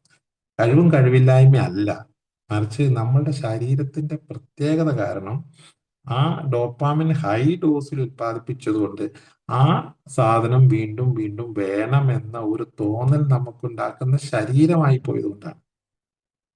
അപ്പോൾ ഈ ബാക്കിയുള്ള ഒരു 80% ആൾക്കാർക്കും ഈ സംഗതി കുടിക്കാൻ ഒരു വിഷയമില്ല. അങ്ങനെയുള്ള ആൾക്കാരാണ് ഇവിടെ കൂടുതലുള്ളത്. പിന്നെ രസകരമായ ഒരു കാര്യം എന്ന് വെച്ചാൽ ഈ ഡോപാമിൻ ഉത്പാദിപ്പിക്കാൻ മദ്യം ഉപയോഗിച്ച് ഡോപാമിൻ ഉത്പാദിപ്പിക്കുന്നത് 20-28% ഒക്കെ ആണെന്നാണ് പറയുന്നത്. ഒരു ശരാശരി പറയുന്നത്. അത് പുരുഷന്മാരിൽ, സ്ത്രീകളിൽ 35-ന് മുകളിലാണെന്ന് പറയുന്നത്. ഒരു കണക്ക് പറയുന്നുണ്ട്. സ്ത്രീകളില് 100 പേര് മദ്യപിച്ച് കഴിഞ്ഞാൽ 35 പേരിലധികം ആൾക്കാർക്ക് ഈ ഡോപ്പാമിൻ ഹൈ ഡോസിൽ ഉത്പാദിപ്പിക്കും അത്രേ. സ്ത്രീകൾ ഇത്രയും കാലം നമ്മുടെ നാട്ടിൽ മദ്യപിക്കാതിരുന്നത് അവരുടെ ശരീരത്തിലേക്ക് മദ്യം ചെല്ലാത്തത് കൊണ്ടാണ്. ചെന്നിരുന്നുവെങ്കിൽ ഈ വിവരം അറിഞ്ഞു. അപ്പൊ ഏതായാലും കാലമൊക്കെ മാറുന്നുണ്ട്. നമുക്ക് കാത്തിരുന്ന് കാണാം. ഏതായാലും ഏഹ്, ഈ ഈ പറഞ്ഞ കാര്യത്തിൽ അത് ഓരോരുത്തർക്കും ഓരോ അവകാശങ്ങളുണ്ട്. ദശലക്ഷക്കണക്കിന് ആളുകൾക്ക് അവർക്കോ മറ്റുള്ളവർക്കോ ഹാനി ഉണ്ടാകാതെ മദ്യം ഉപയോഗിക്കാം സാധിക്കുന്നുണ്ടല്ലോ. അതുകൊണ്ട് ഒരു കൂട്ടായ്മ എന്ന നിലയിൽ നമ്മൾ മദ്യത്തിനെ കുടിയേറി എതിർക്കുന്നില്ല. നമുക്ക് എതിർക്കാൻ പാടില്ല. കാരണം അവർക്ക് ഒരു പ്രശ്നമില്ലാതെ അവർക്ക് കുടിക്കാമല്ലോ. അത് അവരങ്ങനെയുള്ളവരാണല്ലോ. അതുകൊണ്ട് ഈ കുഴപ്പമുണ്ടാക്കുന്ന ഈ ഒരു 22% പേർക്ക് അവർക്ക് വേണ്ടിയിട്ട് എന്തിനാണ് ഈ മറ്റുള്ളവരുടെ കാര്യം കൂടി ഒഴിവാക്കുന്നത്? അതിന്റെ ആവശ്യമില്ല. അതുകൊണ്ടാണ് ഈ സംഗതി നിരോധിക്കാത്തത്. നിരോധിച്ച രാജ്യങ്ങളിലൊക്കെ വീണ്ടും വരാൻ കാരണവും ഈ സംഗതി ഉപയോഗിച്ചാല് വലിയൊരു പ്രശ്നമില്ലാത്ത എത്രയോ ലക്ഷം ആൾക്കാരുണ്ട്. ഒരു വളരെ ചുരുങ്ങിയ ഒരു വിഭാഗം ആൾക്കാർക്ക് ഇത് അപകടകാരിയായി മാറുന്നുള്ളൂ എന്നുള്ളത്. അതുകൊണ്ട് ഇത് നാട്ടിൽ നിരോധിക്കേണ്ട കാര്യവുമില്ല. നിരോധനം നടക്കുകയുമില്ല. ഞങ്ങളിൽ ചിലർ, എല്ലാവരും ഇല്ല, കുറച്ചു കാലം സുബോധമുള്ളവരായി ജീവിച്ചു കഴിഞ്ഞ് സ്വന്തം ഭവനങ്ങളിൽ മദ്യാസക്ത രോഗികളല്ലാത്ത അതിഥികൾക്ക്, മ- മദ്യാസക്ത രോഗികളല്ലാത്ത സോഷ്യൽ ഡ്രിങ്കേഴ്സ് ആയിട്ടുള്ള ആൾക്കാർക്ക് മദ്യം വിളമ്പുവാൻ സന്നദ്ധത കാണിക്കുന്നു ചില ആൾക്കാർ. കുടിക്കാനോ കുടിക്കാതിരിക്കാനോ ഉള്ള അവകാശം അവരുടേതാണ്. നിങ്ങൾക്ക് മദ്യം വിളമ്പാൻ പറ്റുമോ പറ്റിക്കോ ചെയ്തോ, കുടിക്കണോ കുടിക്കണോ ഒക്കെ അപ്രകാരം തന്നെയാണ് നമ്മളുടെ അവകാശവും. മറ്റുള്ളവർ എന്ത് ചെയ്താലും ഞങ്ങൾക്ക് അതിന് ശണ്ടയില്ല. ഈ കുടിക്കുന്ന കാര്യത്തില് ഓരോരുത്തരും അത് വാങ്ങിച്ചു വെച്ച് കുടിക്കുകയോ കുടിക്കാതിരിക്കുകയോ ചെയ്യുന്ന കാര്യത്തിലൊന്നും ഒരു വിഷയമില്ല. അത് അത് അവരുടെ ഇഷ്ടം. അവർക്ക് പറ്റുന്ന കാര്യം അവർ ചെയ്യട്ടെ. പക്ഷെ എനിക്കത് പറ്റില്ല, എനിക്ക് മദ്യം ശരിയാവില്ല എന്ന ഒരു ചിന്തയെ വേണ്ടൂ. അല്ലാണ്ട് ലോകം മുഴുവനും മദ്യത്തിൽ നിന്ന് മാറ്റി വെക്കണമെന്നും കല്യാണ പേരിലൊന്നും മദ്യം വിളമ്പാൻ പാടില്ലെന്നും ഒക്കെ നമ്മൾ പറയേണ്ട കാര്യമില്ല. അതൊക്കെ പറ്റുന്ന ആൾക്കാരൊക്കെ കുടിച്ചോട്ടെ. അത് നമ്മൾ അവർക്ക് പൂർണ്ണമായ അവകാശം വിട്ടുകൊടുക്കലാണ്. ഞങ്ങൾക്ക് അതിൽ ശണ്ടയൊന്നുമില്ല. ഞങ്ങൾക്ക് വേണ്ടി മാത്രമുള്ള ഞങ്ങളുടെ പൊതുവായ നിഗമനം മദ്യപാനം നന്നല്ലെന്നുള്ളത്. ഞങ്ങൾക്ക്, ഈ മദ്യാസക്ത രോഗികൾക്ക് മദ്യപാനം നന്നല്ല. ചേന ചെത്തിയാല് ചൊറിയുന്നത് കുറച്ച് പേർക്കേ ഉള്ളൂ, കുറെ പേർക്ക് ചൊറിയൂല. ഈ ചൊറിയുന്ന ആൾക്കാർ പറയാണ് ഈ ചേന ചെത്താൻ പാടില്ല, കാരണം ചേന ചൊറിയുമെന്ന് പറഞ്ഞാൽ എങ്ങനെ ഉണ്ടാവും? ചേന ചൊറിയാത്ത ഒരുപാട് പേര്, ചേന ഇഷ്ടമുള്ള ഒരുപാട് പേരുണ്ട്. അവര് ചെത്തുകയും അവര് കറി വെക്കുകയും അവര് കഴിക്കുകയും ചെയ്തോട്ടെ. ചേന ചെത്തിയാൽ ചൊറിയുന്നവൻ ചേന ചെത്തിയാൽ വേണ്ട പോത്തിറച്ചി അലർജി ആയിട്ടുള്ള ആൾക്കാരുണ്ട്. എന്ന് വെച്ചിട്ട് ഈ പോത്തിറച്ചി നിരോധിക്കണമെന്ന് പറയാൻ പറ്റില്ലല്ലോ.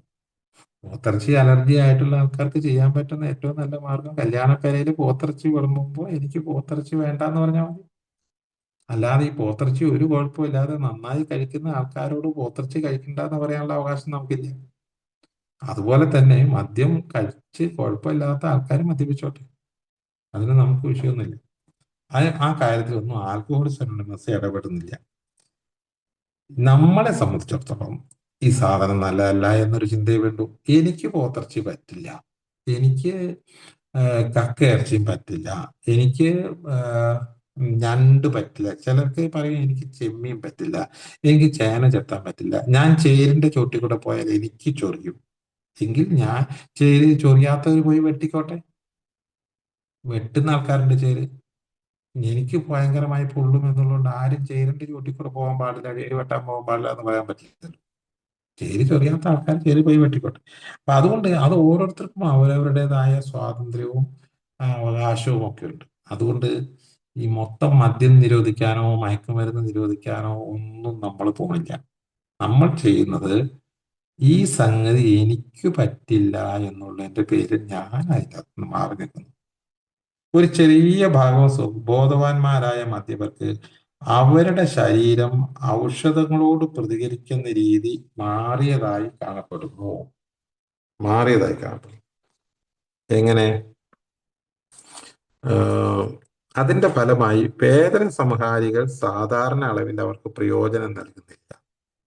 ചില ആൾക്കാരുടെ ശരീരത്തിൽ വേദന സംഹാരികളോ ബോധം കെടുത്താനുള്ള ഔഷധങ്ങളോ ചികിത്സയുടെ ആവശ്യങ്ങൾക്ക് വേണ്ടി കൂടുതൽ അളവിൽ അവർക്ക് നൽകേണ്ടി വരുന്നു. ചില ആൾക്കാരുടെ മരുന്നിനോടുള്ള പ്രതികരണമൊക്കെ ശരീരാവസ്ഥ മാറിയതുകൊണ്ട് കൂടുതൽ അളവിൽ കൊടുക്കേണ്ടി വരുന്നു. ദന്തവൈദ്യന്മാർ മരവിപ്പിക്കാൻ വേണ്ടി കുത്തിവെക്കുന്ന മരുന്നുകൾ ചിലപ്പോൾ ഞങ്ങളിൽ ചിലർ പ്രത്യാഘാതങ്ങൾ ഉണ്ടാക്കുന്നതായി പറഞ്ഞു കേട്ടിട്ടുണ്ട്. അതിൽ ഏറ്റവും സൗമ്യമായത് ദന്തവൈദ്യന്റെ കസേരയിൽ നിന്ന് എഴുന്നേൽക്കുമ്പോൾ ഞങ്ങൾ അനുഭവിക്കുന്ന നാഡീവ്യൂഹത്തിന്റെ ബലക്ഷയമാണ്. ഒരു പല്ല് പറിക്കാൻ പോകുമ്പോൾ ഉണ്ടാവുന്ന കുത്തിവെക്കുന്ന ആ മരുന്ന് സംഭവിക്കുന്നത്. ഉടനെ കിടന്ന് വിശ്രമിക്കാൻ കഴിഞ്ഞാൽ ആ അവസ്ഥ അപ്രത്യക്ഷമാകുന്നു. ഇല്ലെങ്കിലോ അത് കുറേ സമയം നീണ്ടു നിന്നേക്കാം. അത്തരം സന്ദർഭങ്ങളിൽ സുബോധം നേടിയ മറ്റൊരു മദ്യാസക്ത രോഗിയുടെ സാന്നിധ്യം ആശ്വാസപ്രദമാകും. അതായത് ഈ പറഞ്ഞ പോലെ ഏതെങ്കിലും സന്ദർഭങ്ങളിൽ നമ്മുടെ മൈൻഡിലെ ഈ സന്തോഷകരമായ അവസ്ഥയ്ക്ക് തടസ്സം നേരിടുന്ന സമയത്ത് ഏതെങ്കിലും ആ അംഗങ്ങളുമായി ബന്ധപ്പെടുന്നത് നല്ലതായിരിക്കും. എനിക്ക് ഇങ്ങനെ ഒരു മൈൻഡ് ഡൗൺ ആയിട്ടുണ്ട്, ഭയങ്കരമായ അസ്വസ്ഥതയുണ്ട് എന്ന് പറഞ്ഞു കഴിഞ്ഞാൽ അത് തീർച്ചയായിട്ടും ആശ്വാസമായിട്ട് എത്താനുള്ള സാധ്യത ഏറെക്കാരുണ്ട്. അതുകൊണ്ടാണ് പറഞ്ഞത് ആ സമയത്താണല്ലോ കുടിക്കാൻ പോകുന്നത്. ആ കുടിക്കാൻ പോകുന്നതിന് മുമ്പ് മൈൻഡ് എപ്പോഴാണോ ഡൗൺ ആവുന്നത്, ആ ഡൗൺ ആയത് അധികം നേരം വെക്കാൻ പാടില്ല. ആ സമയത്ത് ഏതെങ്കിലും ഒരു മറ്റേ മീറ്റിംഗ് ഉള്ള സമയമാണെങ്കിൽ അതിൻ്റെ അകത്ത് കയറുക, അതല്ലെങ്കിൽ രേഖക്കാരനെ വിളിക്കുക. എപ്പോൾ ആ സമയത്ത് ഈ മദ്യാസക്ത രോഗവുമായിട്ടുള്ള ഒരു ചിന്തയെ ബലപ്പെടുത്തുക എന്നാണ് ഉദ്ദേശിക്കുന്നത്. ഞാനൊരു മദ്യാസക്ത രോഗിയാണ്, എനിക്ക് മദ്യം കഴിക്കാൻ പറ്റില്ല എന്ന ഒരു ചിന്തയെ ബലപ്പെടുത്തുക. ഇല്ലെങ്കിൽ ആ മദ്യാസക്ത രോഗിയാണെന്നുള്ള കാര്യം തൽക്കാലം മറന്നു വെച്ചിട്ട് ഈ തവണത്തേക്ക് മാത്രം, ഈ ഒരൊറ്റ പ്രാവശ്യം മാത്രം, ഈ അവസ്ഥയിൽ നിന്ന് കരകയറാൻ വേണ്ടി മാത്രം എന്ന ഒരു ഒരു സെന്റൻസ് ശരിയാക്കി വെച്ചിട്ടാണ് കുടിക്കാൻ പോണത്.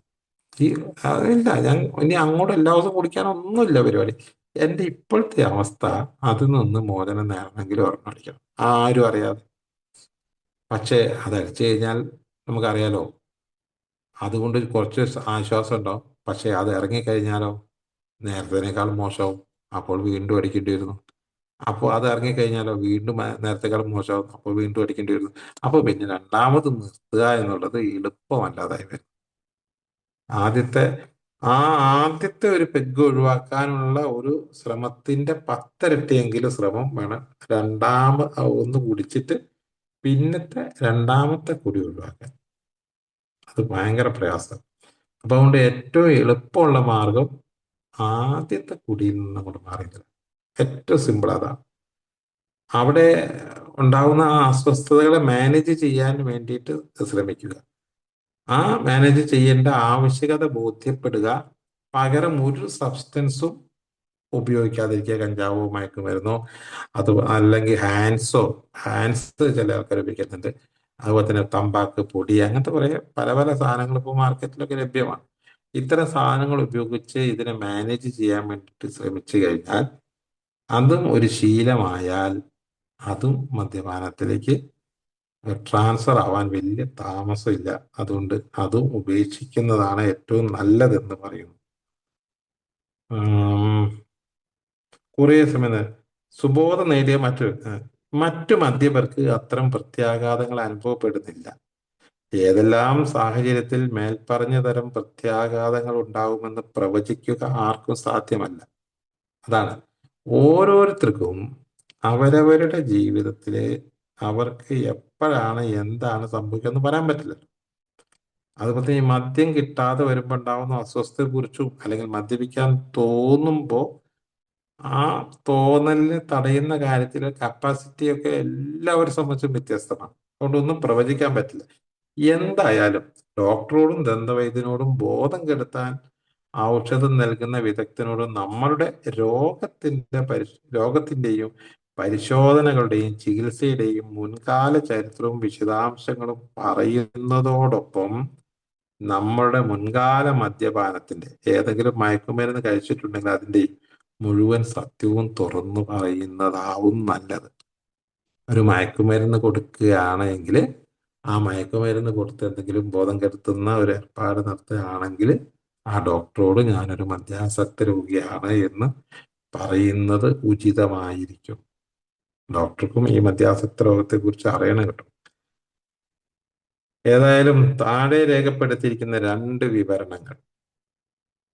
വിവരണങ്ങൾ ചിത്തവൃത്തിയെ ബാധിക്കുന്ന, അതായത് ബോധത്തെ ബാധിക്കുന്ന മദ്യമല്ലാത്ത മറ്റു മയക്കുമരുന്നുകൾ ഉപയോഗിക്കുന്ന അംഗങ്ങളുടെ പൊതുവെ അനുഭവമായി കാണപ്പെടുന്നു.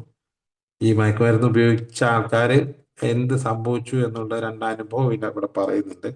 ഏകദേശം 30 വർഷം സുബോധവാനായിരുന്ന ഞങ്ങളിൽ ഒരാൾ അന്ന് വരെ താൻ സ്പർശിച്ചിട്ടില്ലാത്ത കഞ്ചാവ് ഉപയോഗിക്കാൻ ആഗ്രഹിച്ചു. ഈ കഞ്ചാവ് ഉപയോഗിച്ചാൽ വലിയ കുഴപ്പമൊന്നുമില്ല, മദ്യമല്ലേ പ്രശ്നം. ഞാൻ മദ്യം ഉപയോഗിക്കുന്നില്ലല്ലോ, കുറച്ച് കഞ്ചാവ് ഉപയോഗിക്കാം എന്നൊക്കെ വിചാരിച്ചാൽ കഞ്ചാവ് ഉപയോഗിക്കും. അതിൽ രസം കണ്ടെത്തി, ഡോപ്പാമിൻ ഉണ്ടായി. സൗഹൃദ കൂട്ടായ്മകളിൽ മാസങ്ങളോളം ഒരു പ്രശ്നവുമില്ലാതെ അത് ഉപയോഗിക്കാൻ കഴിഞ്ഞപ്പോൾ അദ്ദേഹത്തിന് ധൈര്യമായി. കുഴപ്പമില്ല, ഞാനിപ്പം കള്ളുകൂടി വന്നില്ല, ഇപ്പൊ ഞാൻ പിന്നെ വല്ലപ്പോഴും ഒരു വീഡിയോ ആയിരിക്കും എന്നൊക്കെ പറയാൻ തുടങ്ങി. അപ്പോൾ ആരോ പറഞ്ഞു അതിനൊപ്പം അല്പം വീഞ്ഞും കൂടി ആയാലും അനുഭൂതി കൂടുതൽ മെച്ചപ്പെടും.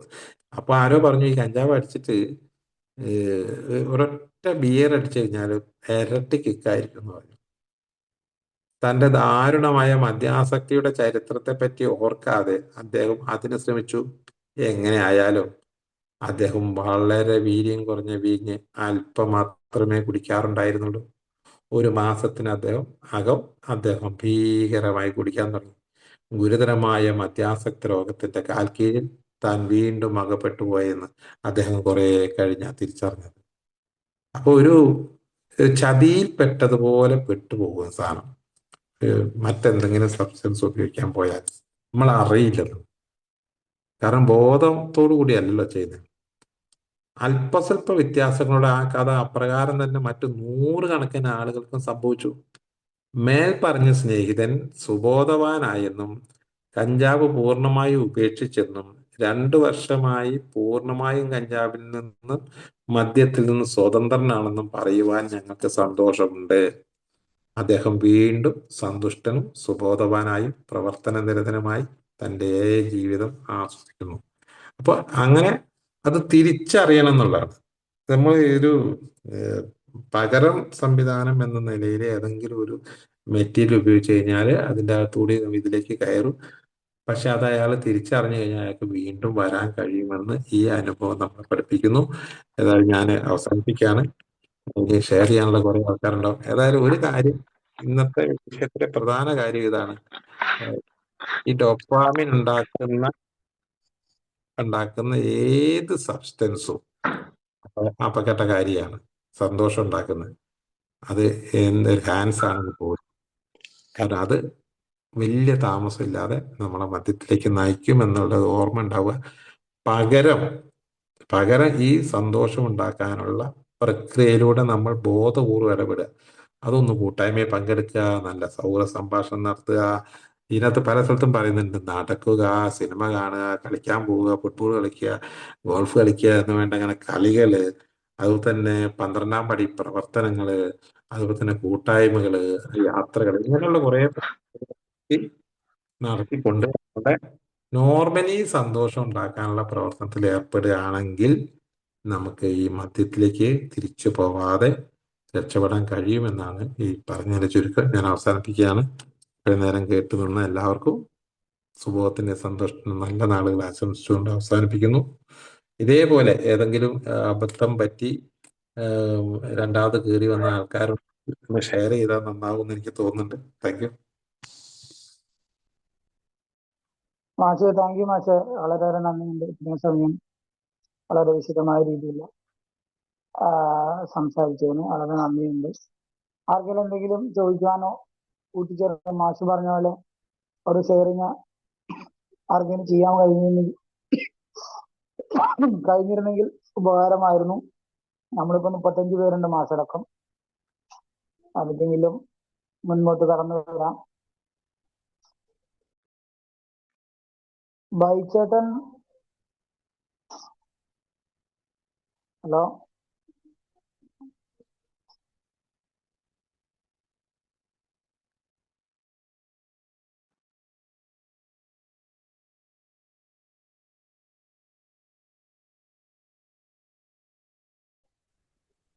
മദ്യപാന രോഗി ആർക്കെങ്കിലും മദ്യപാന ആ രോഗിയാണ് എൻ്റെ പേര്.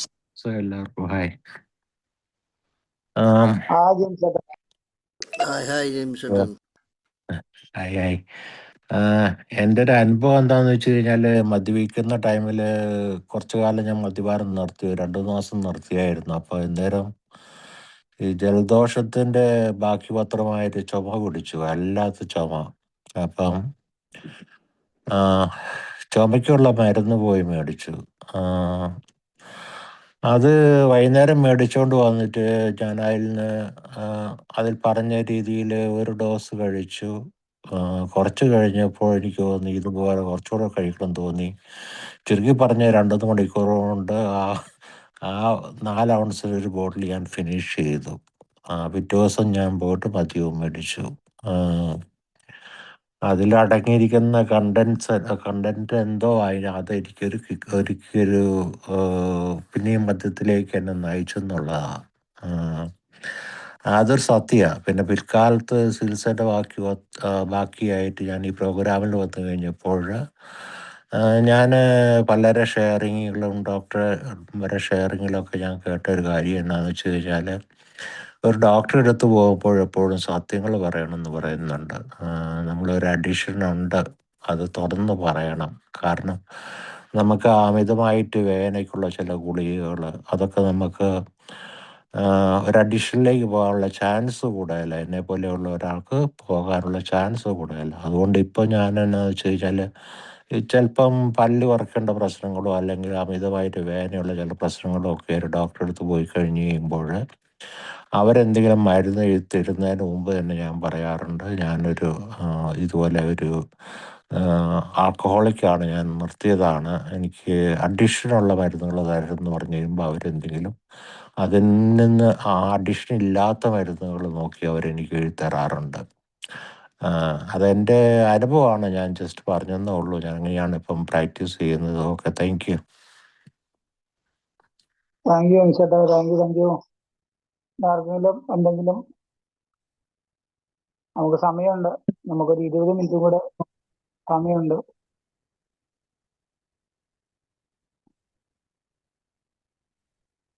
ജെയിംസ് ചേട്ടാ, താങ്ക് യു കേട്ടോ. ജെയിംസ് ചേട്ടൻ, എനിക്ക് തോന്നുന്ന ഗ്രൂപ്പിൽ ഞാൻ നേരിട്ട് പരിചയമുള്ള ഒരാളാകെ ജെയിംസ് ചേട്ടനാ എനിക്ക് തോന്നുന്നു. സുഖം തോന്നുന്നു അല്ലേ? സുഖമായിരിക്കുന്നു പക്ഷേ, സുഖം. Thank you. ഓക്കെ, എന്തായാലും നല്ല ഈ വിഷയത്തിന് ഏറ്റവും യോജിച്ച ഒരു അനുഭവമാണ് ഇപ്പോൾ ജെയിംസ് ചേട്ടൻ പറഞ്ഞത്. ഒരു മരുന്ന് കുടിച്ചിട്ട് അത് എങ്ങനെയാണ് മദ്യത്തിലേക്ക് മാറിയെന്നുള്ള വിവരം. എന്താണ് ശരിക്കും ഇതുപോലെ അനുഭവം ആർക്കെങ്കിലും ഉണ്ടെങ്കിൽ ഷെയർ ചെയ്താൽ മറ്റുള്ളവർക്കും അത് സഹായകരമായിരിക്കും കേട്ടോ.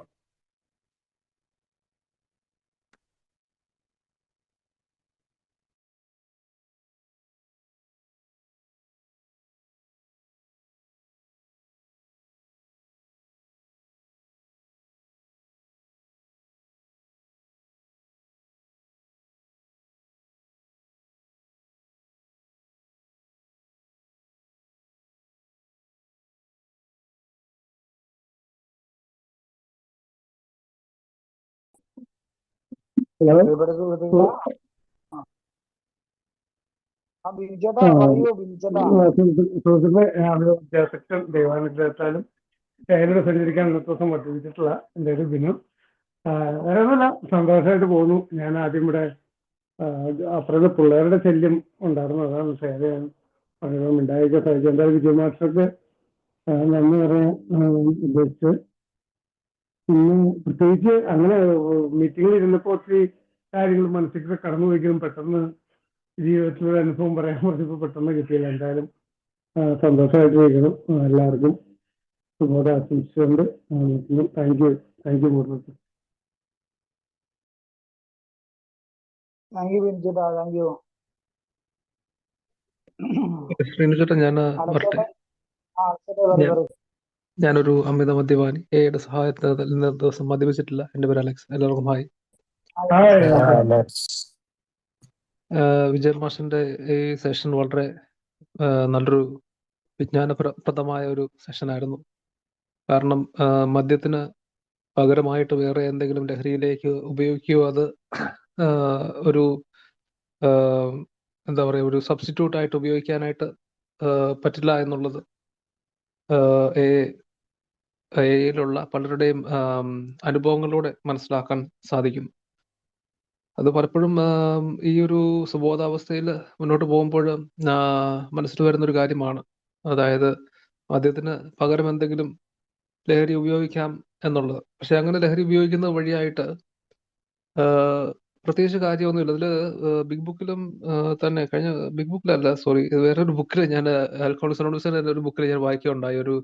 ഒരാളയാൾ ഇതുപോലെ ക്യാനബസ് യൂസ് ചെയ്യുകയും ക്യാനബസും വൈനുമായിട്ട് ഉപയോഗിച്ച് പോവുകയും അതിനുശേഷം പിന്നെയും ആൽക്കഹോളിൽ നേരത്തെ കുടിച്ചിരുന്നതിലും ഭീകരമായിട്ട് മദ്യപാനത്തിലേക്ക് തന്നെ തിരിഞ്ഞു വരുന്ന ഒരവസ്ഥയും. അപ്പൊ ഇത് വേറൊരു ലഹരി കണ്ടുപിടിക്കുക അല്ലെങ്കിൽ വേറെ എന്തായിക്കോട്ടെ അത് കണ്ടുപിടിച്ചു കഴിഞ്ഞാലും അത് ആൽക്കഹോളിലേക്ക് തന്നെ എത്തിക്കുമെന്നുള്ളത് എൻ്റെ ഒരു തോന്നലാണ്. ചിലപ്പം വിജയ് മാസ്റ്റർ പറയാനുണ്ടെങ്കിൽ അത് പറയാം. എനിക്ക് തോന്നുന്നത് വേറെ എന്ത് സബ്സ്റ്റിറ്റ്യൂട്ട് കണ്ടുപിടിച്ചാലും അത് വീണ്ടും ഇപ്പോൾ ഉദാഹരണത്തിന് നോൺ ആൽക്കഹോളിക് ബിയർ അങ്ങനെയുള്ള എന്തെങ്കിലും ബെവറേജ് ആണെങ്കിൽ പോലും കുടിച്ചു കഴിഞ്ഞാൽ പിന്നെയും ആൽക്കഹോളിലേക്ക് തന്നെ എത്തുകയും അത് അനിയന്ത്രിതമായി പോവുകയും ചെയ്യുമെന്ന് എൻ്റെ ഒരു തോന്നലാണ്. ഏതായാലും ഇത്ര നല്ലൊരു ഇൻഫർമേഷൻ ഞങ്ങൾക്ക് തന്നതിന് നന്ദി. താങ്ക് യു വിജയമാഷ്. താങ്ക് യു അലക്സേട്ടാ, താങ്ക് യു.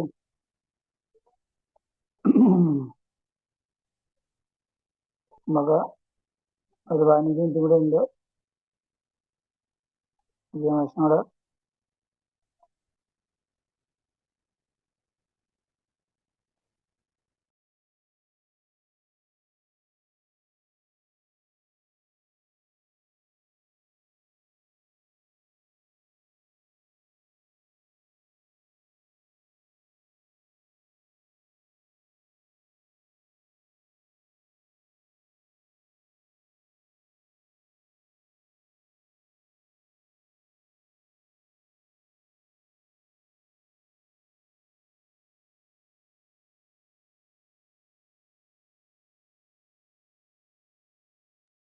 മാഷ് എന്താണെങ്കിലും എനിക്ക് ഉണ്ടായ ഒരു അനുഭവം ഞാൻ ഷെയർ ചെയ്യാം. ഞാനൊരു മദ്യാസക്തനാണ്.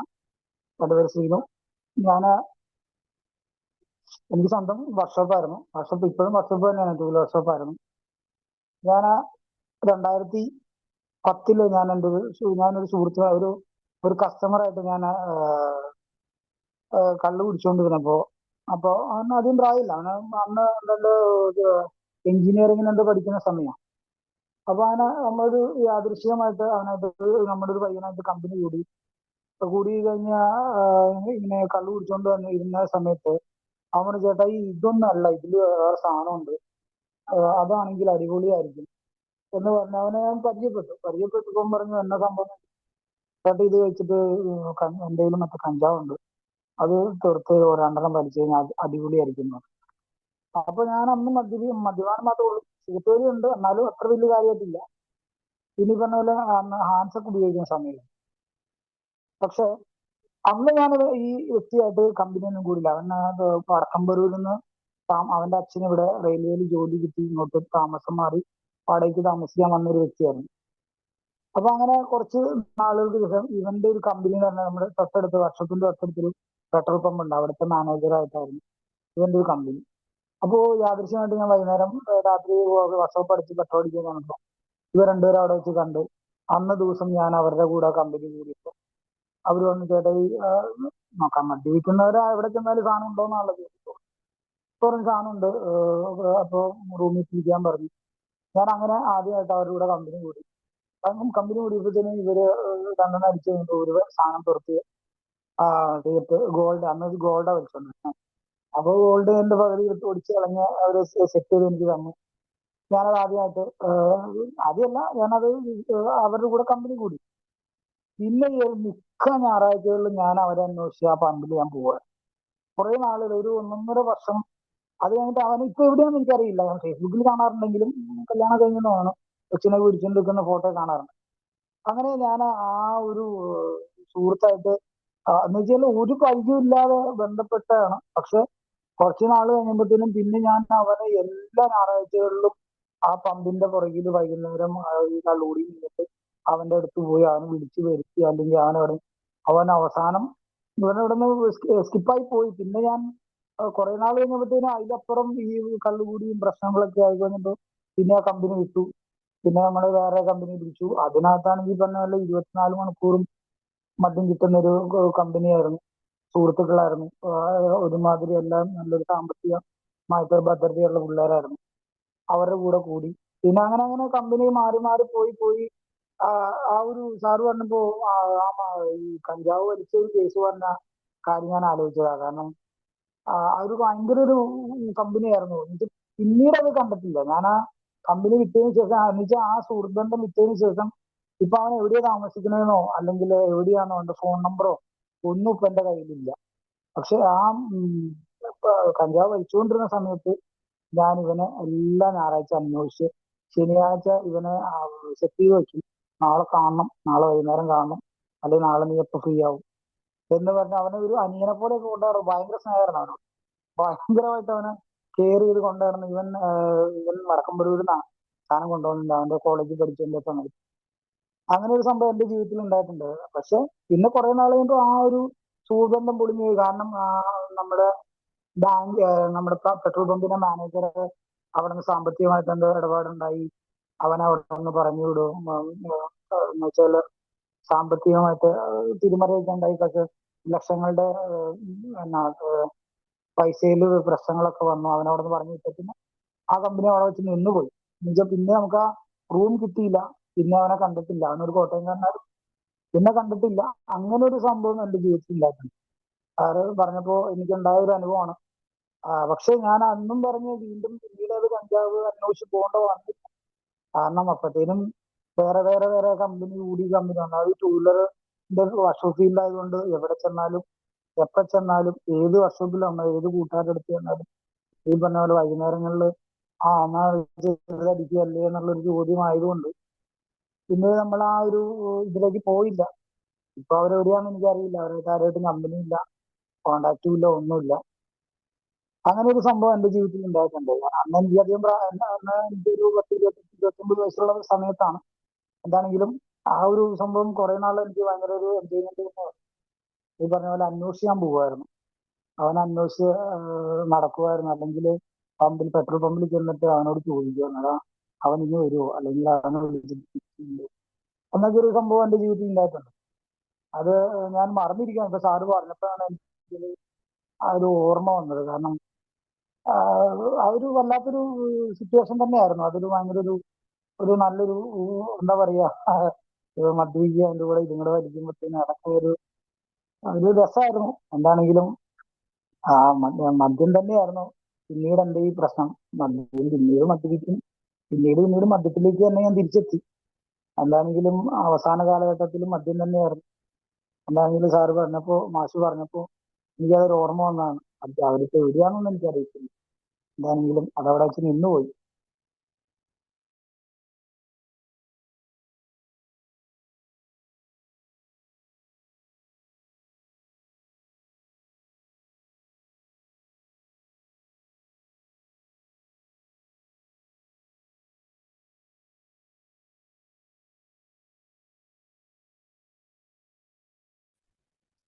സാറ് പറഞ്ഞത് ഒരു കാര്യം കൂടെ ഒന്ന് കൂട്ടിച്ചേർക്കാനുണ്ടായിരുന്നു. എന്താണെന്ന് വെച്ച് കഴിഞ്ഞാല് ഈ പറഞ്ഞ പോലെ നമ്മൾ ഡോക്ടറെ അടുത്ത് ചെന്ന് കഴിഞ്ഞാൽ നമ്മൾ കറക്റ്റ് ആയിട്ട് എന്റെ പേര് ജിമ്മി, മധ്യാഫ്രിക്കനാണ്.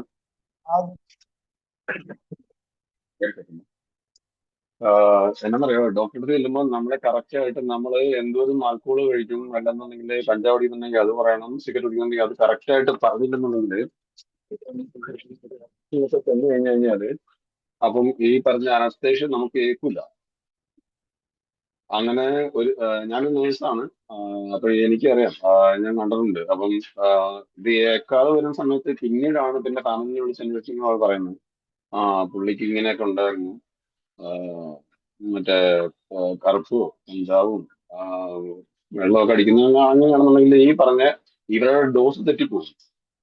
അവർ ഈ പറഞ്ഞ body body mass body mass index വെച്ചിട്ടാണ് ഇതിന്റെ ഡോസ് കൊടുക്കുന്നത്, അനസ്തേഷ്യ കൊടുക്കുന്നത്.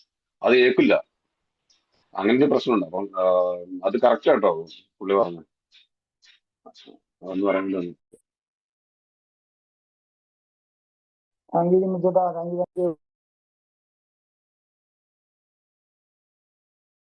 നമുക്കൊരു 7 മിനിറ്റ് കൂടെ ഉണ്ട്.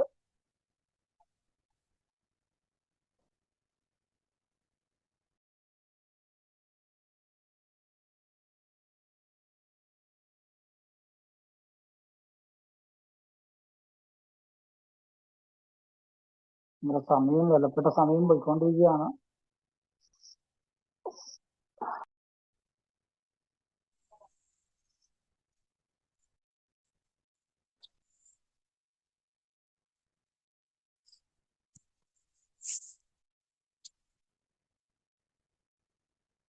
കണ്ടുകെട്ടൊറ്റയ്ക്കും കഴിവില്ലാത്തവനും ജീവിക്കാൻ പറ്റിയ ലോകമല്ല അത്.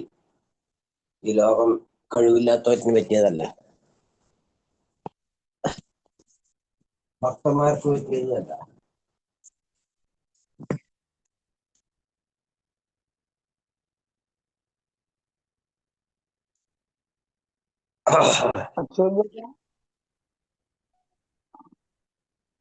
ഹലോ.